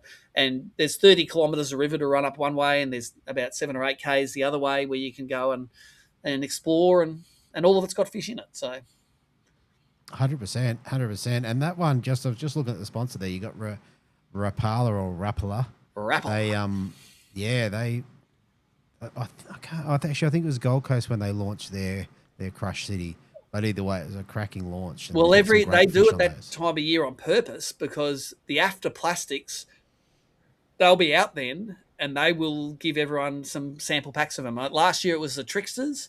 The year before, I think they sponsored a Gold Coast event. It was their entire range. It was their the paddle style, the imposter. They brought them all out, and we all had a pack that had one of everything in it. And that was the year Peter Clark was mine on boater. He won the event using what they designed as a bass lure, the Suspect, but ended up being a brim lure. So it's all great. Everyone gets a lot of swag in those events, and if you tie it on, you've probably got some good sponsor karma coming your way. What was it? The Creeper as well. I end up with one of them packs. I don't know if you know, Brett, but in the Rapala office, which is literally 5 meters that way, they're all named like my brother's a Creeper, right. and Mick Horn's something else, and the marketing guys are something else. So they all. And you know what? They call him the Creeper all of a sudden. Oh, he's behind you all of a sudden. It's like, dude, you are a creeper. Sneak up on you. So they take their work seriously. They adopt the name for the plastics. Yeah. Love it. Yep. Fair enough. All right, and that round was 1st and 2nd of August, so easy to remember. From there, mate, you headed off back up to Gladstone, 1920 of September, Atomic Round. Tell us about that one. Yeah, that's actually, if you snuck a look at the Barra calendar as well, we run the Gladstone event on the weekend, and then the Barra Australian Open is the following weekend. So a lot of people say, oh, I'd go to Gladstone, but if I was going up there, I'd want to go Barra fishing as well. Guess what? You can this year because there's no pre-fish bans on Barra fishing. The only pre-fish ban is don't fish past midnight the night before. So you can literally go up, you can do a pre-fish in a couple of days on Gladstone, which is yellowfin brim, pikey brim, barra, mangrove jacks, finger mark, permit, squid, queenfish, trevally. The number of species you catch on that joint's insane. And every year I'm going over rock bars trying to throw top waters of pikeys, and I'm like kicking the barra out of the road. Get out of the road, barra. I'm trying to catch a brim here. Or we've had non-boaters catch permit as bycatch, crazy. On the plastics. So it's a cool thing, and it's also cool from the fact that it's all run on the app, and we want to collect as much data about what the fish look like and how big they are. So we run prizes there for sometimes for smallest limit. You can catch a 200-gram limit of brim with 5 little key rings like that. But for the people that are monitoring the waterway health, those pictures of those little fish are really important. So when ABT comes to town, we provide them with 500 bream pictures and lengths, and all of that community monitoring we participate in is really helpful. And we want everyone to log all of the bream they catch in that app, because that's really useful. If you're a scientist monitoring a waterway, how do you get photos of 500 bream without spending half your life out there trying to catch them? And our guys fish all of the sides of the venue all at once and catch them all and give it to them on a plate, all this data that really helps. So we love that. And I love then stashing all the bream rods away, pulling out the barra rods, and then and a Woonga Dam at the moment, I don't know if you know down south, but they've put 1 million barra a year in that joint for the last 2 years. I think this is the third year they'll be putting 1 million barra in it. Some of them are starting to get big. Wow. So That's a lot. we ran the Barra Australian Open last year in September. The winning weight for 15 fish, and this is with the length weight curve, was 238 kilos. So that's pretty close to 500 pound for 15 fish. And we market that to the American guys, and it just blows their mind. If they have a 20 fish tournament where they catch 100 pound, they're like, I'm bass champion of the world. It's like, dude, we had a guys catch a 230 pound 5 fish limit last year for Barra. It's like double your all-time record for 20 fish. We caught in 5 fish. So all the Americans that come across and fish Barra events, it's the same tackle. It's the same rods and reels. Sometimes it's even the same strength braid. It's just a 60 or 80 pound leader on the end. Same size lures. It's just when they hit you and you hit them, they hit back here. It's not like skull and let's just say, and the best looking finned critter on the planet. Let's be honest. So, they're beautiful creatures. All of the fish in Queensland impoundments at the moment they're mint. They've all been. That's some photos falling off the wall. They've all been recently. They're all young fish at the moment, right? So we lost all of the fish out of most of our impoundments in sort of the 2011, 2013. A lot of them ran over through the floods. All the fish in there now are maximum sort of 8 to 10 years old. That's about half of their lifespan. We don't have many lakes that have got the old Barra with the walking sticks going around, and they're all super fat, fit, young-looking fish, and it's crazy how good the impoundment fishing for Barra is at the moment. We all know that it'll come to an end when we have the next lot of floods, but they're in a Woonga, for instance, they're putting so many fish in. Even if they lose all their metre-plus fish go over the damn wall, there's such a good backup of fish that are up to 80 centimetres. Give it another year or two, they'll all be meteries anyway. So yeah. We're in a really good place for Barra in Queensland at the moment. So if you come up to enjoy Gladstone, make sure you take a week and come up. And even if you don't fish the Open, just come out and fish a Wonga or Mondrian or one of the Queensland lakes while you're up here, because you'll love it. And my experience is guys that are good at bream fishing adapt very quickly to being good at Barra. We've had a few Barra guys come and try to do bream tournaments, and I reckon Mick Slade's the only one who's done it successfully, because everyone else just breaks leaders on the strike. They're all they can't handle the finesse tackle. And I get it, but bream guys do adapt really well to the Barra stuff. 100%. Yeah, and can you just back up on the pikey bream quickly, Steve? I've not caught one, but I've seen many of them. They look like a cross between a tarwine and a black bream or something, but how big do they get, and do they go hard, and are they cranky critters like our southern blacks? And yeah, they're a little bit more aggregating, I think. So they're like a cross between a sooty grunter and a yellowfin, I'd say. So when you catch a black pikey, it's proper black like your headphones, and they have really blue lips, the big ones, as you get them. So you'll catch it'll have like light blue lips, it's black, and then when you pull it out of the water, it'll go a steely sort of silver color. They're a really cool fish. Yeah, right. And historically, when I've seen them, 20, 30 years ago, we'd be fishing a jerkbait for Barra. You get to a snag, and a snag would be black. And it's like, what's that, weed in the snag? And you throw your lure in there, and it's 100 pikeys all schooled really closely together. In Gladstone, we haven't had to leave the stuff close to Gladstone to find that yet, although I'm sure that sort of fishing exists there. They do get really big. I've seen guys catch pikeys on gold bombers for Barra. And normally when you see one of those schools and you throw a gold bomber in, some inquisitive fish will come in and have a go. But I've seen photos of them up to mid-40s fork length, so they're proper big ones. But in Gladstone, I've also seen photos of a 46 centimetre fork length yellowfin. So wow, it's a bit of a crossover, and every time we go there, it's won by something different. It's been won on spawning yellows before in the southern part of the arena. It's been won on spawning pikeys before in the northern part of the arena. Sometimes it's won by both. So it's a mystery bag of what's going to happen. All you know is there's going to be shit that goes down on the water that's going to make a good story for you when you finish. And it mightn't be brim related, but it's going to be something related. Good story. I had a brim last event of live streaming it. I hooked a great pikey on a bridge pylon, and I'm fighting it, bringing it up, and it got eaten by a groper on the way up. Oh, that's crazy.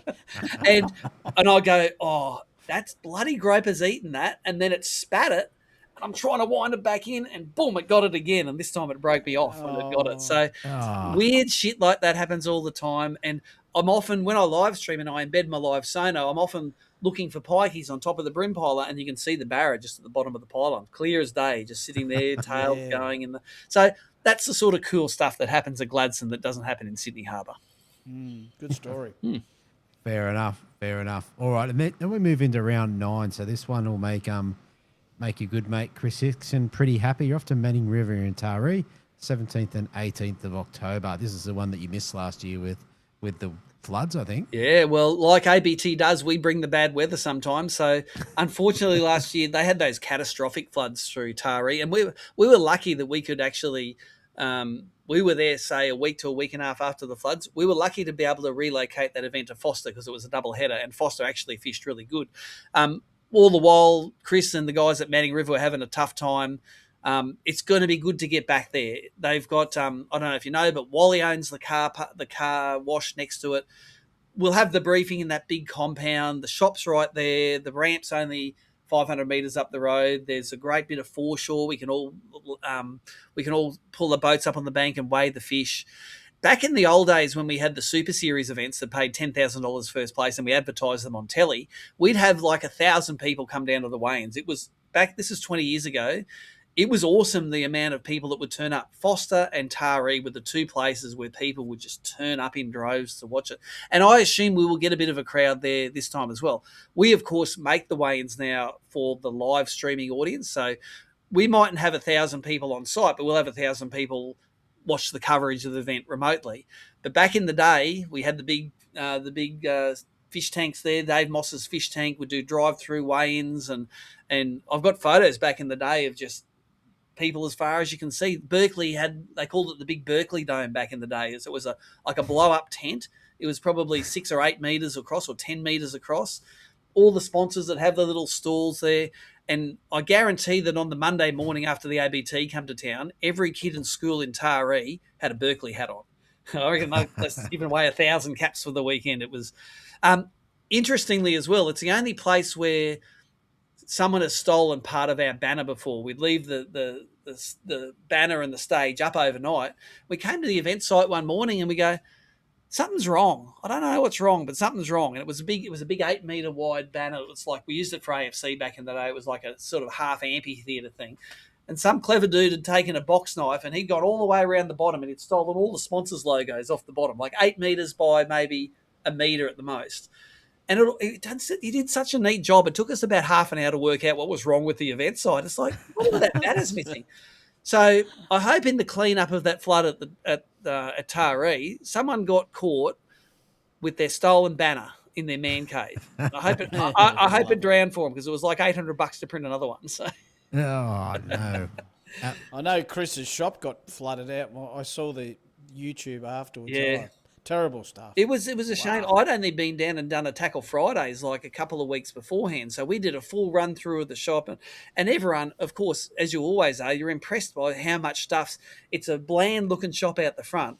And you get inside, it's a treasure trove of stuff. And Chris, he's got a nose for the good stuff.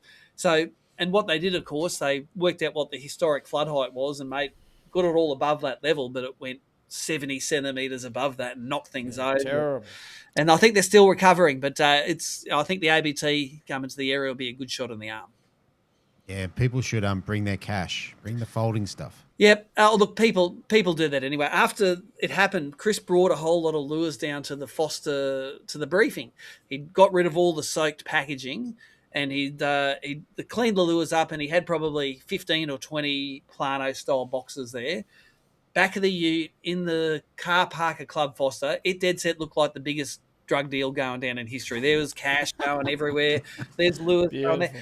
Pagey was doing a thing where if you bought $400 worth of lures, it'd flip you, and if you lost, it was $500, and if you won, it was $300. It was a real Yes, carnival. yeah, I remember. I reckon I bought 20, and most of them were $20 to $30 baits retail that you're buying for $10 each. So even if you lost, you still won. But Yeah. the guys were awesome. Then I don't know. If I was going to rob anyone ever, I would have robbed Chris Hickson on the way back from that night because he would have had pockets full of cash like this. No credit cards were involved.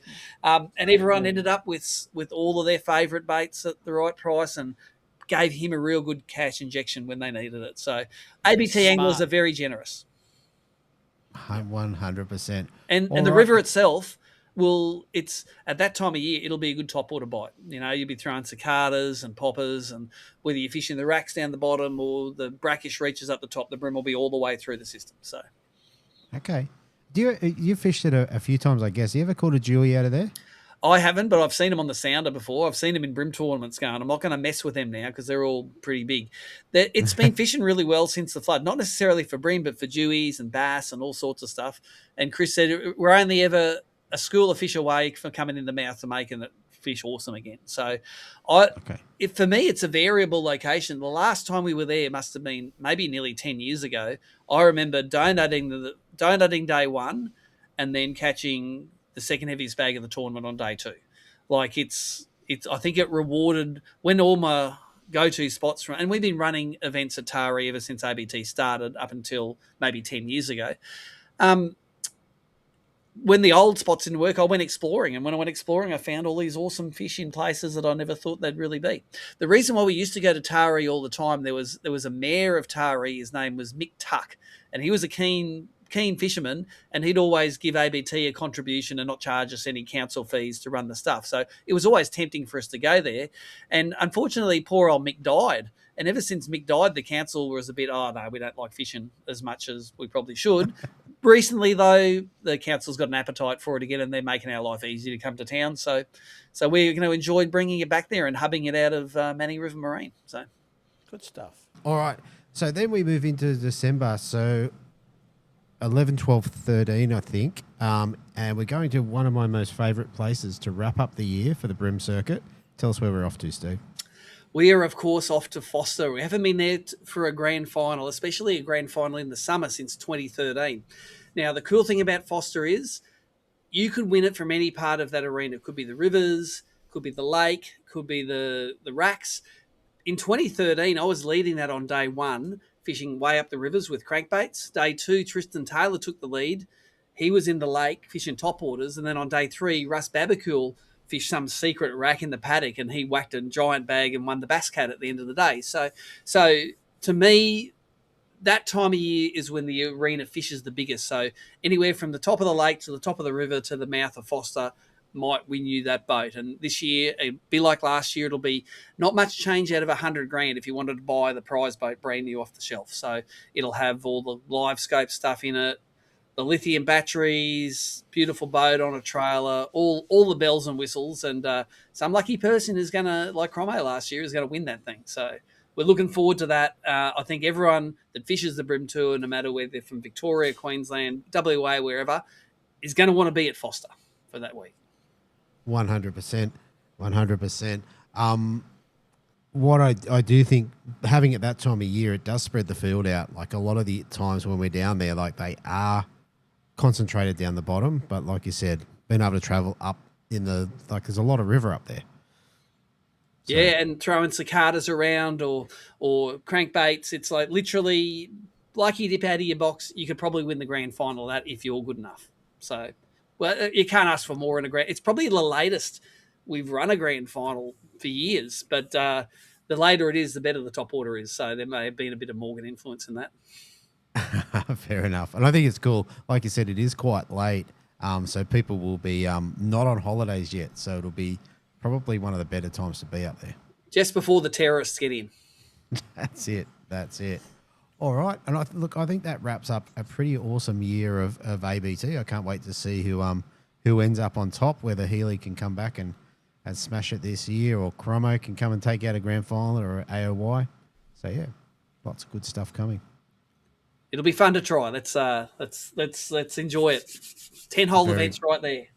very good. All right, let's move on, mate. So there's something you've been working on now for a little while, something I'm particularly excited about. You've been putting together a course on live sonar. Do you want to give us a bit of a spiel about that, about what it is, where we can find it, and where we can sign up to get notified? So, as you know, I enjoy teaching people how to catch fish, and we've done it through the magazine and we've done it through tournaments. Well, I'm having a go at doing it through an online course. Now, that's not because I'm good at presenting online courses, but a guy called Nabil is. And Nabs, he runs his company's called My Fishing Coach. He's got a few courses up there at the moment. In particular, he's got one on 2D and side image GPS, your normal sonar stuff, which is really good. And it's presented really well. So when he approached me and said, can we do some sort of forward-facing sonar course? I said, no, it's a live sonar course because it doesn't necessarily always face forward. It's a wedge that you can point wherever you like, and you can learn as much as you want to have an open mind about the fish that you're chasing.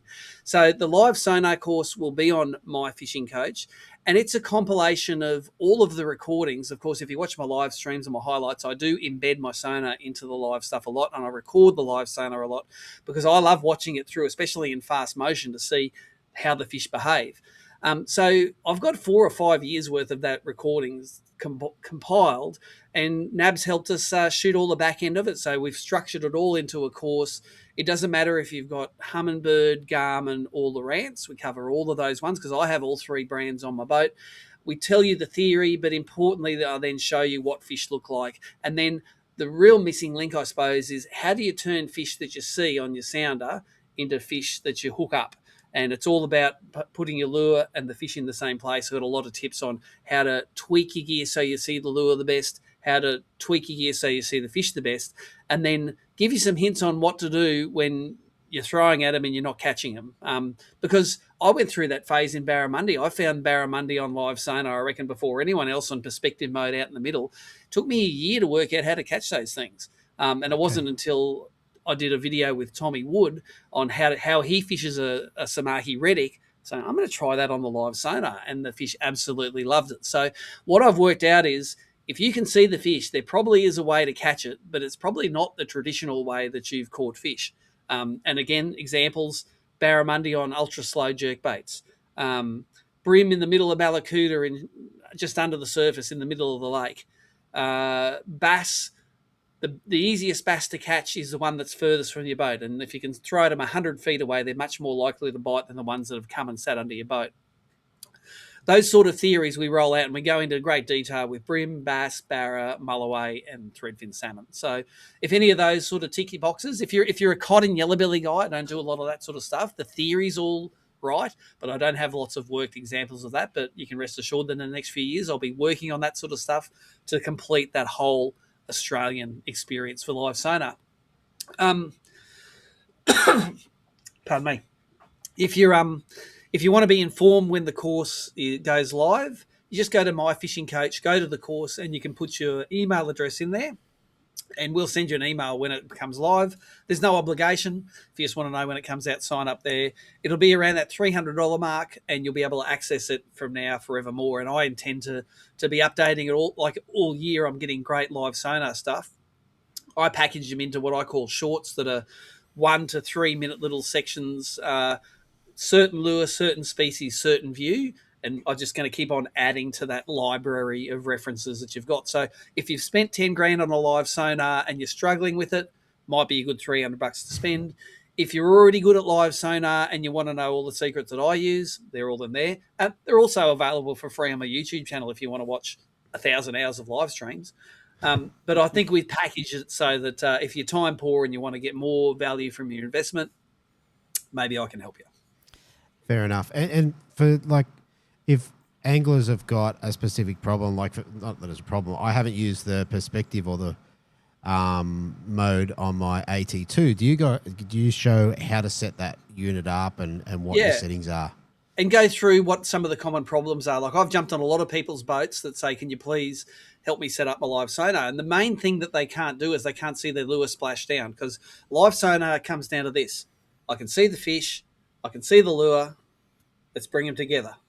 And and then there are some tricks, maybe that the way you present the lure to the fish might get it to bite. But if you can't see your lure and you can't see the fish, you're never going to be able to bring them together. So, what to do when you're not seeing it splash down on forward mode or on perspective mode. Perspective mode in particular it gets confounded in shallow water. A lot of people say, I can't see my lure splash down. I go, dude, you're fishing in 5 feet of water. All you can see is the bottom, and your little brim lure, you're never going to be able to see it in shallow water. So, move to deep water and learn deep water first before you go into the shallow water and confound it with an image that you're trying to see a tiny splash on. So we go through all that sort of stuff and all the common problems. And of course, if you're a course member, I'm very happy to answer any of your questions. Well, I answer them all for everyone anyway. I've got this problem with my live sonar. What can I do to fix it? I've jumped in a lot of boats, and I know a lot of the common problems, and a lot of them are easily fixable. It's normally not your gear; it's normally you and the setup. And if you're not a guy that likes instruction books, we can take all the jargon out of it and just say, well, if this isn't working, then try this, this, and this, and you've got to see your lure. Steve, a question comes to mind here, is that with all tech comes updates like, there may be something new and interesting that comes up, and it gets plugged into the whole system. After you've clocked in with your course, do you provide them at no extra cost down the track? Is it part of the deal? Yeah, I think so. If you buy it, I think you got it for life. So unless some sort of different technology comes that we have to do a different course on, this sonar live stuff, I'll just keep on adding to it as we go. So, cool. And so it doesn't. It's not like you get 6 months to do it or something. I think if you buy it, you've got it. And I think it's useful if you're on the water and you might want to refer back to it on the water. You'll be able to look on your phone and pull it up and have a look at it that way. So too good. So that's the way I see it working. It's not like a magazine where I can sell it to you every month. So that's why it's $300 and not $5.95. Sounds fair to me. And no postal. All right, guys. All right. You know what time it is? Oh, look at him. Look at him. Rock star. Here he goes. You know it's time for what cheeses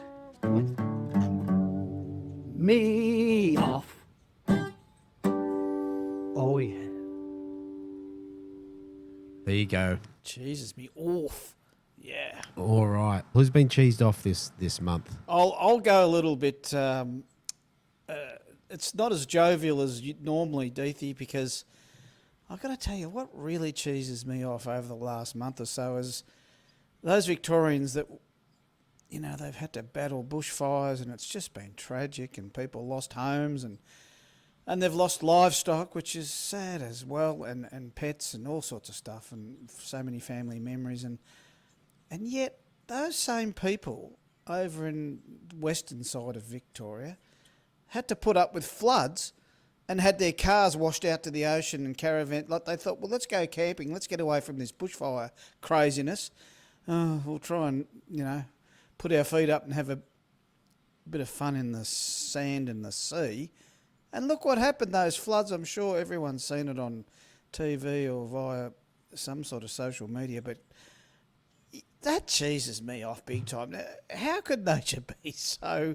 We know she's a tough gig. We get it. We're fishermen. We know what happens in this world, and it's certainly not always good. But to get a double whammy within a week or maybe a week and a half, that cheeses me off. I think that's fair. I think they've had a pretty rough run down there, and hopefully things turn around Sad. soon, I guess. There you go. Yep. Mine's What more about you? general. All right. Tell us what's upsetting you, Steve. What cheeses me off is when someone goes on social media and they're proud enough of their fish to put it up on social media. People getting on and telling them that they haven't done it right, or it's caught the wrong way, or you shouldn't catch them on bait. Or when someone posts a picture on social media, they're proud of it. And if my mum told me, if you can't say something nice, don't say anything at all.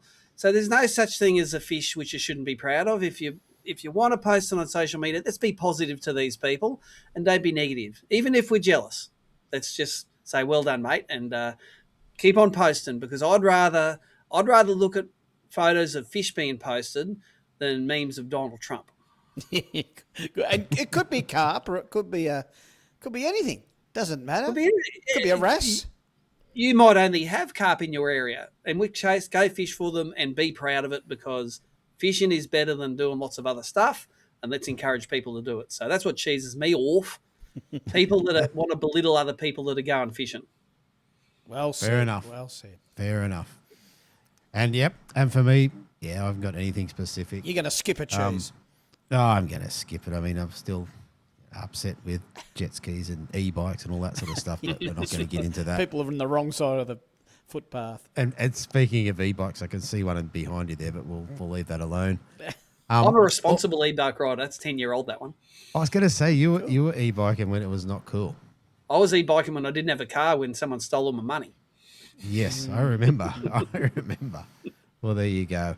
All right, let's move down to you, up to you, Brett. Mate, tell us what is going on with you. What have you been catching? What are you looking forward to? Right, my monthly report. What have I been doing for the last since the last report? I've gone bass mad, big time, and in fact, in the last, I think it was the last 4 trips in a local stream here, which will remain swampy. I got 54 bass in 4 trips, and I hadn't been there for some 6-8 years plus. And I thought, Wow. you know, the bass stocking's been so good here, and they're on my doorstep. What am I doing off chasing bream that I know are cranky in the Gippy Lakes? They become Mr. Impossibles. I'm over that. And, you know, double finger up to them, I think, stuff this. So that's why I go chase perch most of the hotter months of the year. And so this time I thought, well, let's go and try these bass local. And I fished for them surface and all sorts of... and that little nano siglet you gave me, that caught me. How good is that? How good was that? And then the collective challenge came up with all the brand new squidgy range, and you and I looked at the bug and said, aha, that should go right up in front of these bass. And I did that, put the black bug on, and I rigged it up so that it was weedless, like a 1-0 hook, and then I swung a little double hook, free swinging, and it slides up and down a bit on the hook. And there'll be pictures overlaid here. I know you're going to do that for me, Deethy. I've sent them to you. And look, I haven't caught a mountain of fish on that, but when they were biting, it was definitely working. And the thing I found, Steve, is that I'm sure your bass are the same as these ones down here, probably more aggressive. But when I've found the bass on, when that lure hits the water, whether it's one of Carl's ID cranks or whether it's one of me homemade Elko pops, ugly lures, whatever, even the bug, the new squidgy bug, it hits the water, and I'm just about hooked up before the bail arm's over. So how is important the look and the retrieve and the skill of the angler? Probably not much.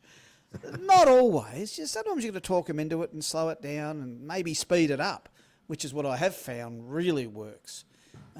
When the water temps came up a little into that 24 degs, I found that speeding up really got them switched on. And when they missed it 2 or 3 times, I'd go back in and go a little bit quicker even and then ping him.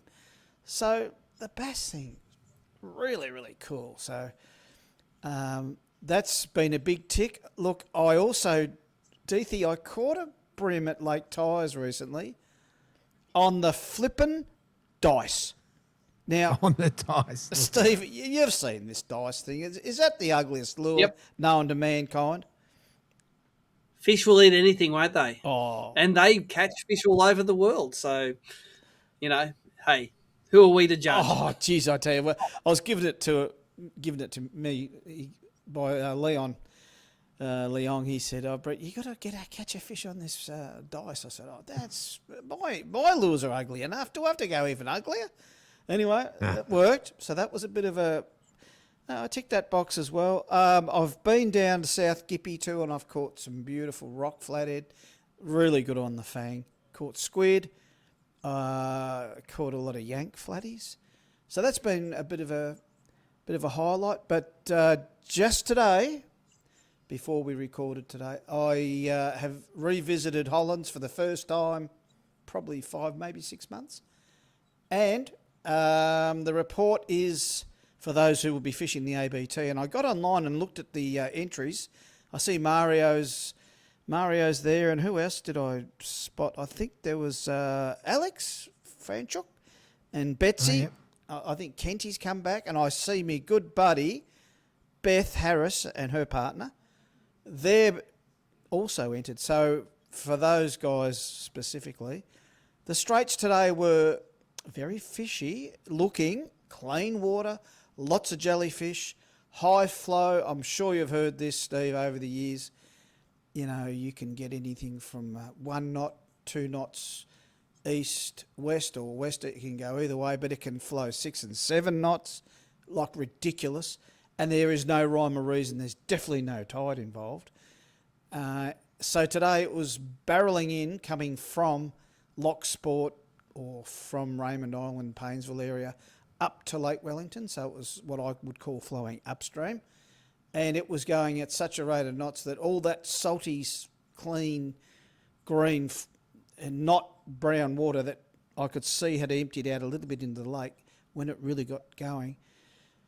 Where I'm going with that is, and I'm sure that a lot of the keen, especially Mario, he'll tune in on this, mate. It's full of salty and jellyfish-infested water. You know what that means.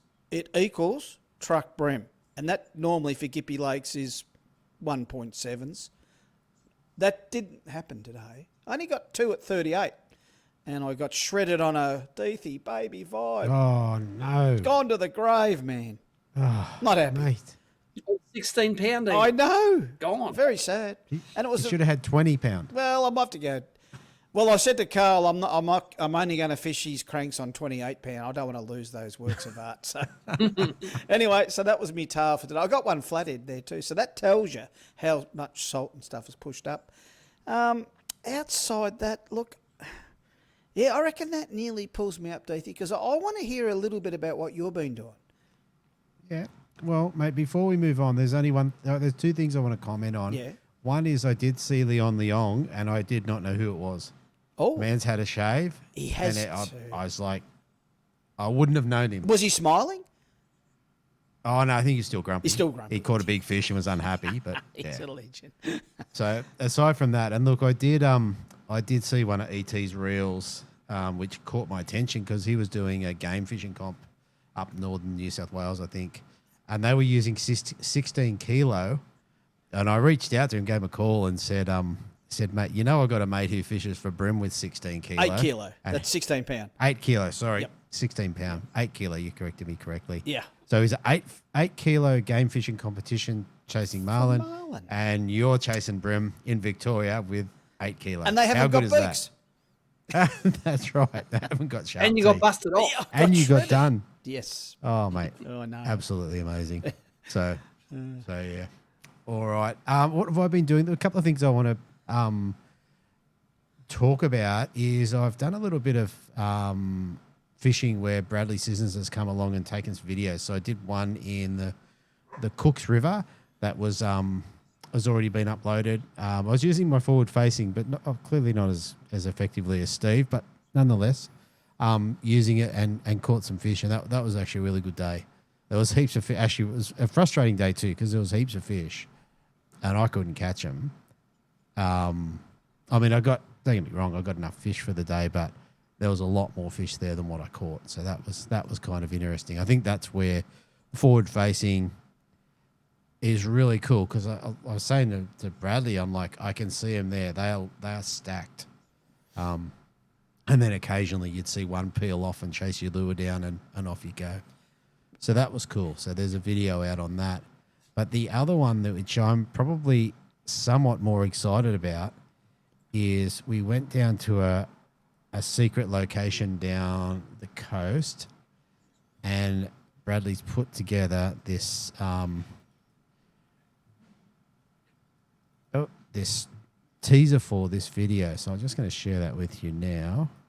Because you got some nice bream in this little outing, didn't you? This sortie, I think you got him at 38. We've had a chat. Yeah, we got him to Tippers. 38. Yeah. Oh, mate, it was one of the most beautiful days you've seen. We get down there, the sun's rising, there's lots of colour, there's mist on the water, although you can see the mist moving, there kind of wasn't any wind at all. Yeah, I thought it was. Is it going to it was a remain good day. swampy? Are you going to let loose one where this is? Oh, I can't. No, sworn to secrecy. If we share, look, I'm all for sharing. Yeah. But if we share these smaller places, smaller locations, I don't think it's a good They'll get foamed up. shout out. So I'll just play this for you guys. This is just the teaser, so it might be out by the time we get it. Okay. By the time this hits. So here we go.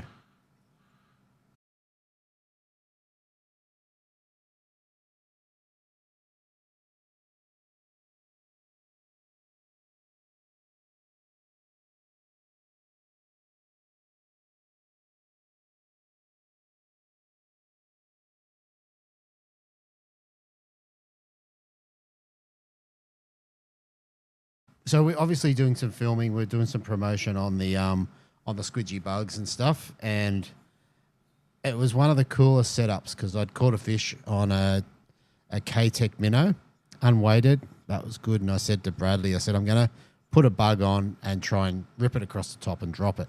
So we set it up. He videoed me putting it on and rigging it, all that sort of stuff. I said, okay, hit record. So he hits record, and I talked to the camera and said, all right, so I'm going to cast it across into the shore, going to rip it across the top, drop it into this snag, and I think there'll be a fish there. And like clockwork, cast it out, ripped it across the top, dropped it in, loaded up.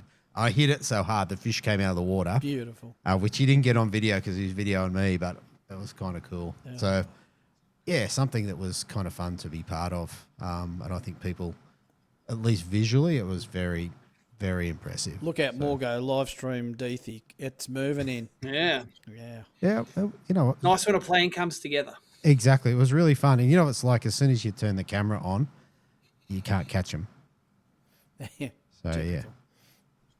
I'm not superstitious like that. If I don't catch him when the camera's on, I don't ever catch him. Well, there you go. There you go. Oh, mate. So yeah, that's definitely what I wanted to share. The only other thing is, look, I did get this in the mail. Oh, look at that. That's Now all the way from Sale. all the way from, and it took, I don't know why Carl's got here quicker. I'm a bit I know. suspect on that. What happened there? Yeah. His took a few days. Mine took 2 weeks. I don't really know. I don't know. Snail mail. Based on the fly program, I've got some of these things. Yeah. So I don't know what that is really. That's a surface fly.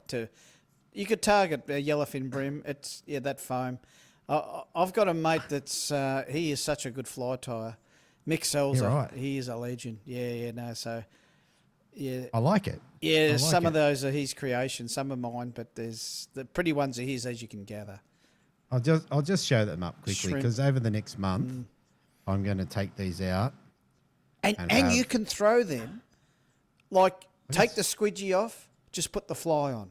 Don't need a I was fly. going to say, rod. I could definitely cast that. Oh, 100%. I think if I was casting with a fly rod and hit myself in the back of the head, that would hurt. Yeah, that's right. So there's lots there. Now there's a couple or two more little ones. So I like these ones too. I don't know whether you got any tips, Steve, on where I'm going to catch a bream on a fly. That looks like that one looks the most like a bit of bread, so that'll be your best one. Yeah. Okay. Yeah, especially, for sure. For yellowfins. Yeah. And then this. There's nothing like a good chip hatch. Chip hatch. Yeah. And I've tried to pick some lighter ones too, Deethy, because casting flies sitting in a kayak with the water low behind you, when you do your back cast, your fly line picks up the water. Because when you're standing up, you've got greater elevation, so your back cast stays up. But don't be too stressed about only doing short casts, like 5-8 meters maybe, and Okay. don't stress too much. If you're in the kayak, I would say try land-based first. Okay. And get I'll familiar have with a the play. weights. That the goal this month for me is to get a bream on fly. Yeah.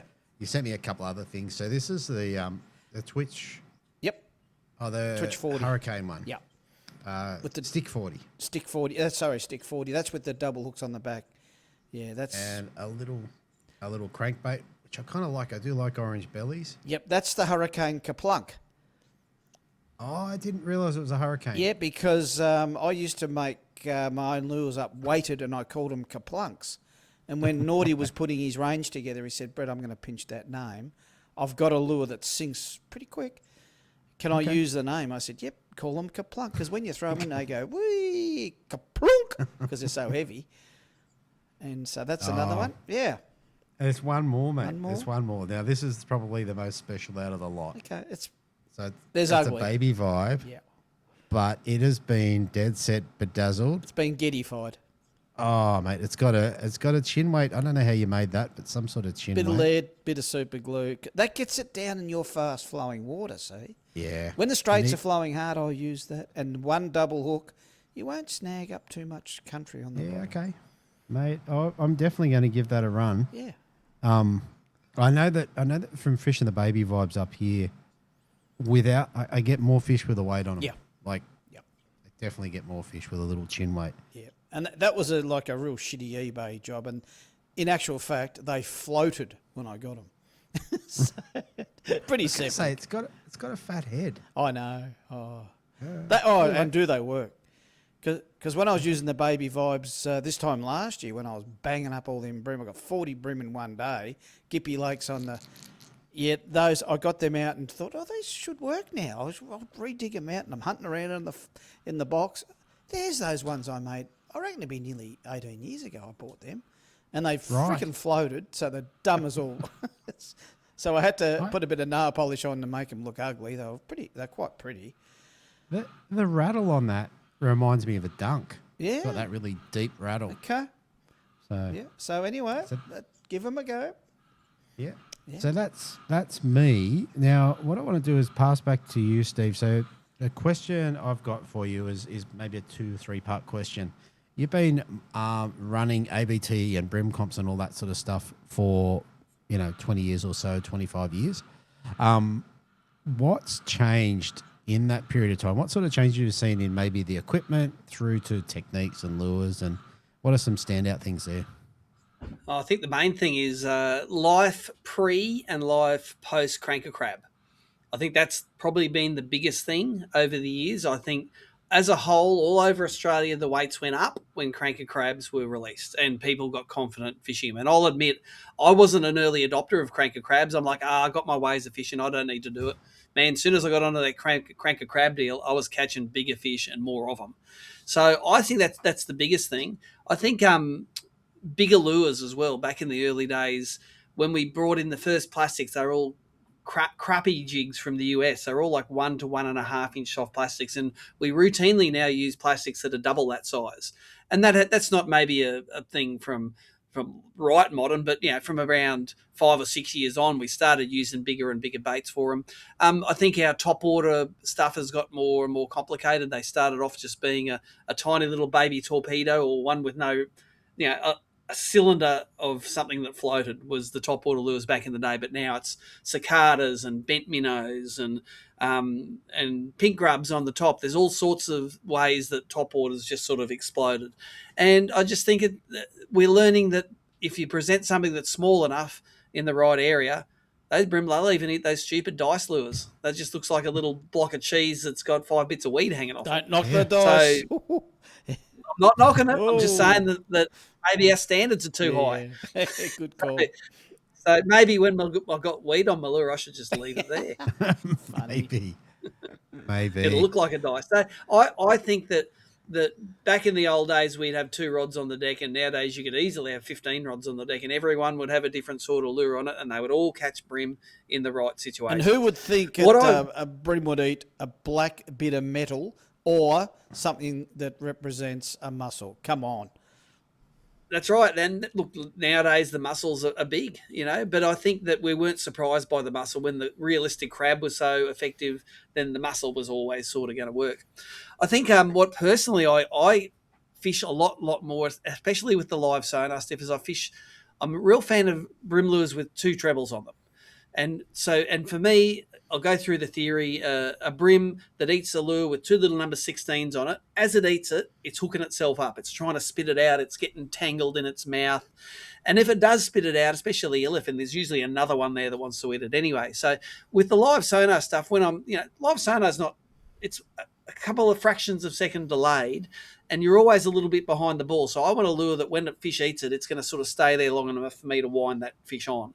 So I find that lures that I use a lot nowadays are crank a crab, got 2 trebles on it. You know, especially the world's best crank a crab hookup is when it eats it and there's one on each side of its mouth and it just shakes its head the whole way in and doesn't even fight. That's tournament unreal, that sort of fish. But also things like the Pro Lure hybrid shrimp, two trebles, stick minnow, 2 trebles, bent minnow, 2 trebles. Those small lures with 2 trebles on, I think, really offer an advantage when I'm fishing light line, like the 2 and 3 pound fluorocarbon. I haven't got the power to set a jig head in there. I'm not using the 8 kilo leader like Bretto does. I'm relying on that fish to hook itself a lot of the time. So I tend to sway a lot towards those 2 treble lures. One of the few I fish without it, the Aqua. I fish that with at least sort of 6-7 pound leader, and I whack that hook home hard. I'm terrified of that thing not embedding properly in its mouth. So personally, I think that swing to double treble lures has typified my fishing recently, and I think maybe the industry as well. Yeah, I mean, when the comps first started, was everyone on? Were they still on mono or fluorocarbon straight through, or were we just transitioning to braid? Whereabouts were you? Yeah, look, it was hard to get good reels back in the day, like in the year 2000-ish when we started. There was not a big range of little reels. Now you can go into fishing.com.au and there's probably 20 different reels that are all probably cheaper than the ones we used to buy and better drags, lighter, better line capacity, tangle less. But back in the day, often we'd use, in my early days of Brimley, it might have been a bit before the tournaments, the old FMT 72 blank. It was 72 inches long, multi-taper, MT multi-taper. We'd build them up ourselves with just a reel seat and no grips on them to be ultra light, but they were glass, they were heavy. Brimley rods, and they'd go with like a Shakespeare Sigma 020 or 025, which is a metal frame reel, metal spool. And when I fished 2 pound, it wasn't 2 pound fluorocarbon, it was 2 pound mono. So it was all same, but worse and different. Yeah. So, with all of the gears got lighter, better, the lines have got better and less visible. We're better at tying knots now. Like, I would hate to count the number of fish I've lost over the early years tying Albright knots instead of an FG. Like, every tournament, I lost a big fish there because my leader let go. It's like, oh boy, that'd be a crime nowadays. I reckon maybe 1 fish a year I might lose nowadays because the leader let go. And that's probably because I was just too lazy to retie it, not because the knot failed, that maybe the line wore out. So I just think we're just getting better and better at doing what we do. And having traveled a lot over the world and been to Japan and places in America where they catch sheep's head, Aussies are pretty good at brim fishing. Like, if you were to have a World Brim on Lures Championships, I reckon us Aussies would do pretty good. Like, and that's evolved all here. It's started with its genesis outside of Australia, but we've refined it locally and we make it our own, a lot of the stuff now. Back in the day, there was not one single, like maybe a little Bennett McGrath or an Orgy little Ripper or something was sort of a brim lure. But now I can go into a shop and see 100 different lures that are all being designed specifically for catching brim in Australia. So we're spoiled for choice nowadays, I think. Steve, Yeah. what's your opinion, and do you use snaps and clips? Are you a fan of those, or are they not in your fishing vernacular? What do you think? Maybe on a pre-fish day, but maybe more on a pre-fish day for Barra when it's cumbersome to tie lots of loop knots in big heavy leader and you don't want to retie leaders. But for brim, I use straight through fluorocarbon for nearly everything, and I'd just rather tie a new knot because 2 and 3 pound fluorocarbon does wear out. Especially, I don't tie loop knots in anything under about 6 pound. I just tie it straight to the lure, straight to the little split ring that's on there. So no, I'm not a big clip user because I think if you use clips, I'd rather retie the knot to have it not break, and that's sort of a tournament training. Not wanting to lose a fish with something that I control. What I can control is every time I throw out, there's a good knot tied on the line, to the point where if I catch a big fish on a lure and I think there's any sort of fatigue on that line, I'll always just cut it, tie one locked half blood knot, and I'm back, and I know that that's 100%. Yeah. So yeah, not a big snap user, but again, 2 and 3 pound fluorocarbon, you don't even need a loop knot to fish stuff because there's not enough. The line doesn't affect the lure anywhere near it does when the line's heavier. if I'm using 6 pound leader or 8 pound leader and it needs some movement, 100% I'll tie a little very compact little loop knot for it. I only use clips and snaps a lot for perch fishing when I know the perch have been a little foamed up, and if you introduce a new lure to them, they will climb all over it. And if you've pulled 10 or so off a snag, all you've really got to do is change lures, and even just clips are good. They're good for that. But you become lazy and you don't check that. That knot becomes very compromised when you're changing so many lures and it stays with a clip for so long. It's a real danger aspect. So I just wanted to point that out to others listening. If you're fishing, 4 and 6, 8 pound, whatever, you've really got to test that knot if you're leaving clips on for long periods. Some people change lures like the minutes change, or every 5 minutes. I'm not one of those. I might leave a lure on for 2 weeks, let alone 2 hours. If you're changing lures a lot and you're leaving that clip, do you use them, Deethy? Are they part of your repertoire? I have used them. I must admit I don't use a lot of them. Okay. There are a couple of good ones out there, but I'm more, I don't know. I guess it's probably a little bit more finesse to not have them. Yeah. So whether that makes a difference or not, I got a thumbs up there. I don't know how that happened. How'd that go? That's good. I don't know. It was good. Magic. It was good. How do I do that? I want one. All right. I don't know how to do it, mate. One more thing before we move off, Steve, mate. Tell us about some of the names of the people that have come through in the early days of the competitions and how that sort of changed some of the guns of the early days that are not fishing so much anymore.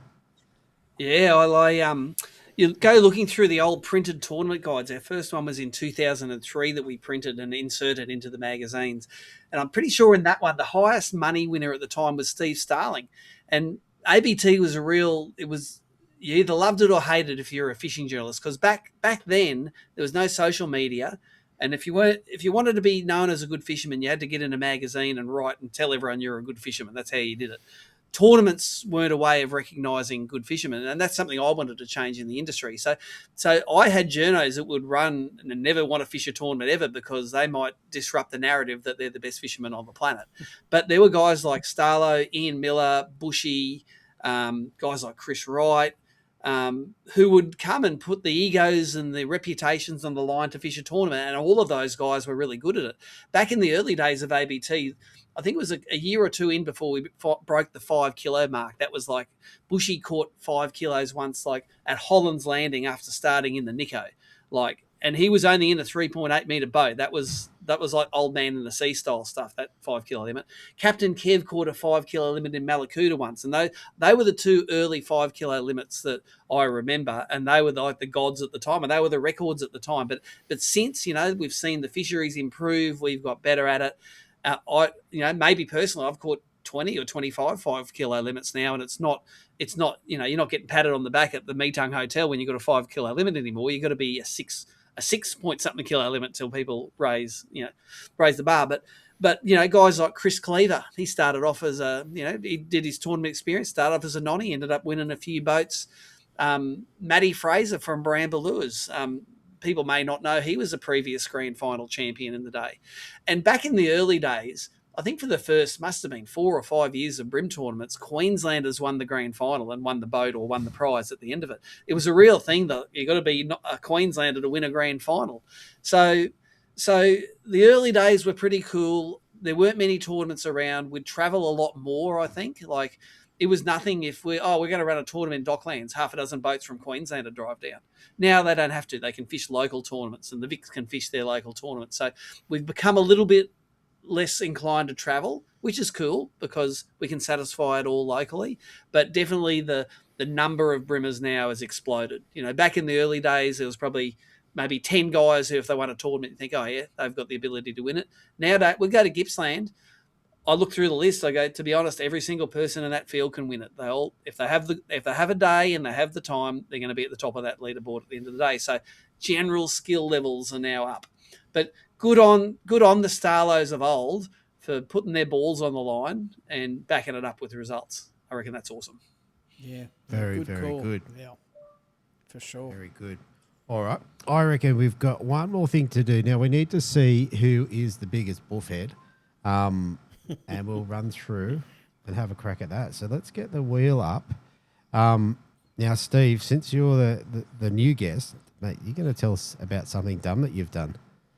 Yeah, I'm going to go way back till about 1990, I reckon, just after I finished school. And me and some of my mates chartered a boat to go out to Sumerez Reef, which is like 240 nautical miles off the front of Gladstone, middle of nowhere. The charter boat operator had never even been there, but he found it on the map. So he said, yeah, we can go there. An unreal week of fishing, losing all our lures, destroying all our stuff. But one particular dogtooth tuna we trolled up on a game fishing rod and reel, and this thing literally smoked the reel, and the reel did not work anymore halfway through the fight. And I knew what to do because I'd watched an old Malcolm Douglas video or something where a reel stuffed up, and what you had to do was get another rod, cut the line, tie it while someone's holding the fish, and then you can continue the fight on that second rod. I go, I'm on top of this, boys. You get the gloves on. You hold that dogtooth tuna there. I'll tie the things together. I'm tying the knots, and it's the worst bastardized combination of a granny knot you've ever seen. Yeah. And you know what they say? You can't tie knots, tie lots. So I tied lots of knots. And then I went chop, chop, and I go, righto. And then old mate started winding the rod, and the two rod tips went together like this, and I chopped the wrong end of the line. Old mate holding on to this tuna saying, come on, I can't hold this much longer. So I had to retie it all, get the two things together. We caught the dogtooth tuna. It was 44 kilos. So I felt like a bit of a bullfeed when I say, I know what to do here, boys. And then the two rod tips were like, that's a crack up. Well, mate. So what am I for that? That definitely deserves a spin, mate. Yeah. And we're not going to take a soft one here, mate. If it's not a decent insult, you're going to respin it. Not happening. Yeah, I'm going to say. All right. This is the know-it-all, not knowing it all. And I'd tell you what, the knot was lame brain. Looked like a sheep. It suits. That's it. Lame brain suits. I'm okay with that. Steve Morgan, you are definitely a lame brain. Yeah. Give it to me. I'll wear that, no worries at all. We need a T-shirt with that. Yeah, that's true. All right, Mr. Geddes, you're up. Well, I've got one. I had two, and I've realised there's a even better buffhead moment. Recently, I was catching some nice perch, and I had the hard-on soft at work, and it was doing its thing. Double hooks, beautiful, slow sink in the snags, riding through the structure. And I pulled it up, and I thought, the tail's a bit manky on that. I think I'll change that to another hard-on soft. I should have another one in here. So I took it off, and it had a bit of weed stuck to it. So I've taken the lure off the clip, which I had, and so there's the lure. And I thought, what? Weed goes in the water, and the hard-on soft goes down the side. I'll fix it up later. I think you know what I did. It was all ass up. The weed went down beside of my yak, and I grabbed that hard-on soft and went plunk in the water and watched it disappear to the bottom. Oh. Classic. That's old age, 61. I don't reckon I don't look a day over 90 when I did that. That's mate. That is a buffhead moment. Not good. And mate, we've seen it. I've seen people do that before. I've definitely thrown a lure over, but today this is for you, mate. But it's a hard-on soft too, D. That's treasure. I know. Oh, mate, it's golden. So, Mr. Geddes, I like where it's. Oh, you're a knucklehead. Knucklehead, yeah. That's fair. It's cool. It's a fair call. Yep. I think that's fair. I'll wear that. I'll take it. You know what I was really peeved off. Because when I do about 4 hard-on softs, it takes me 6 cans of beer to make them.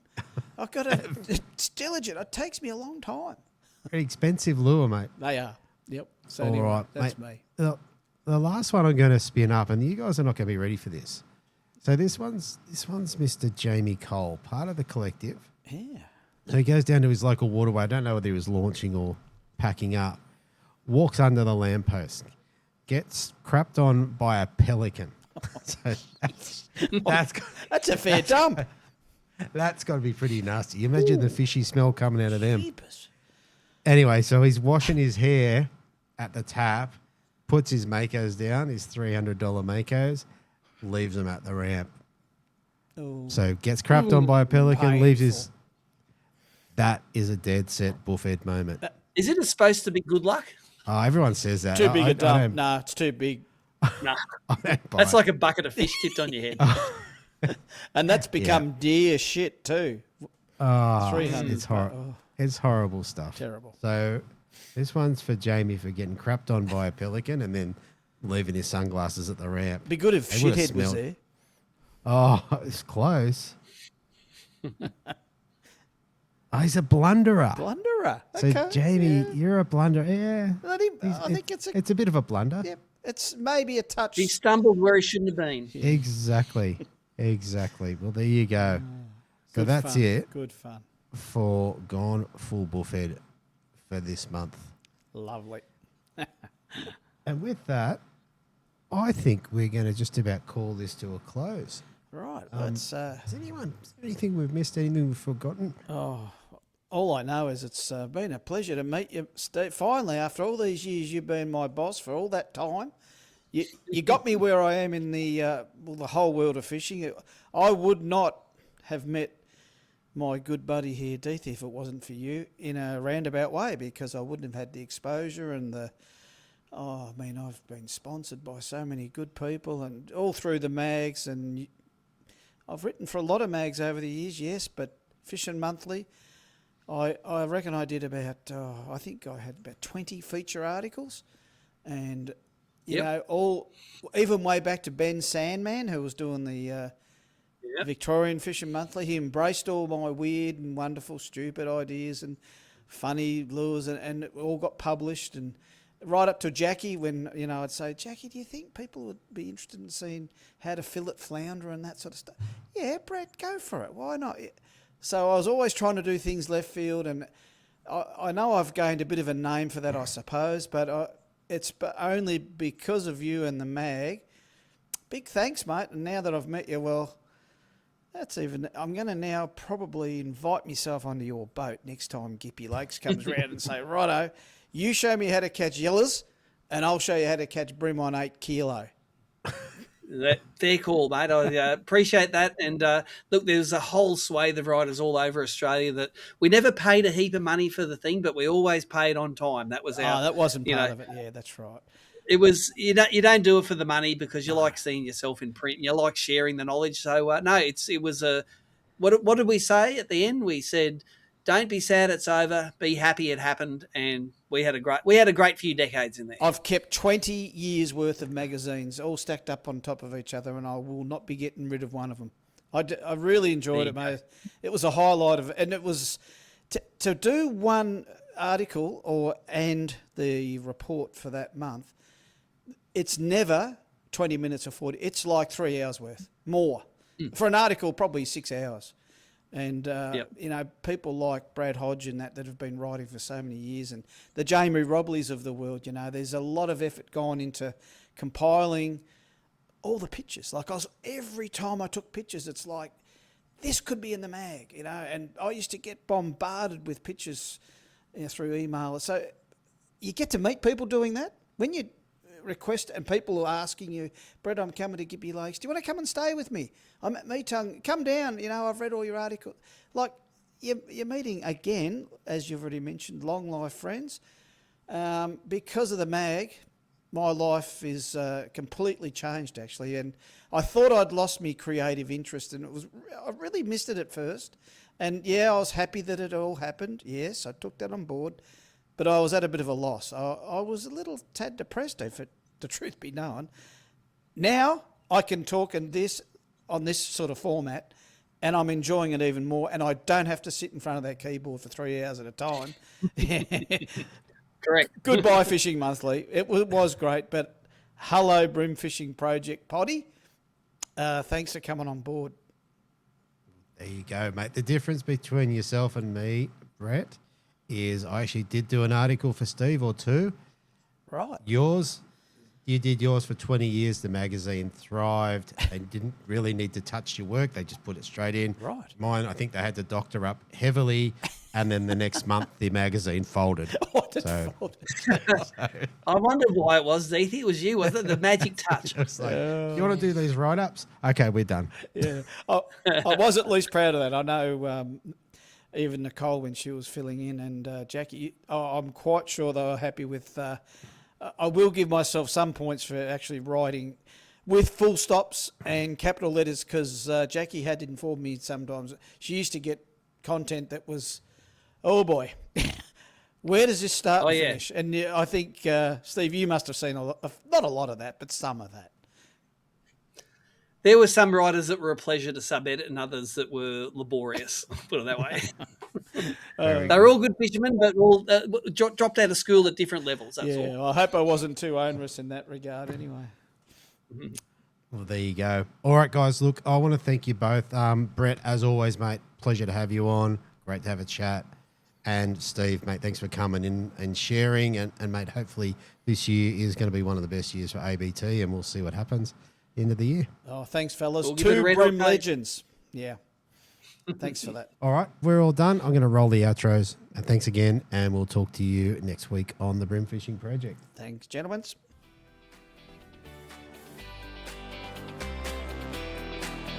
Thanks for listening. Hopefully you were informed, inspired and entertained.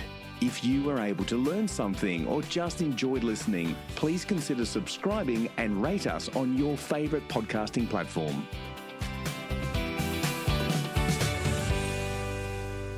Look at that ugliness. Mate.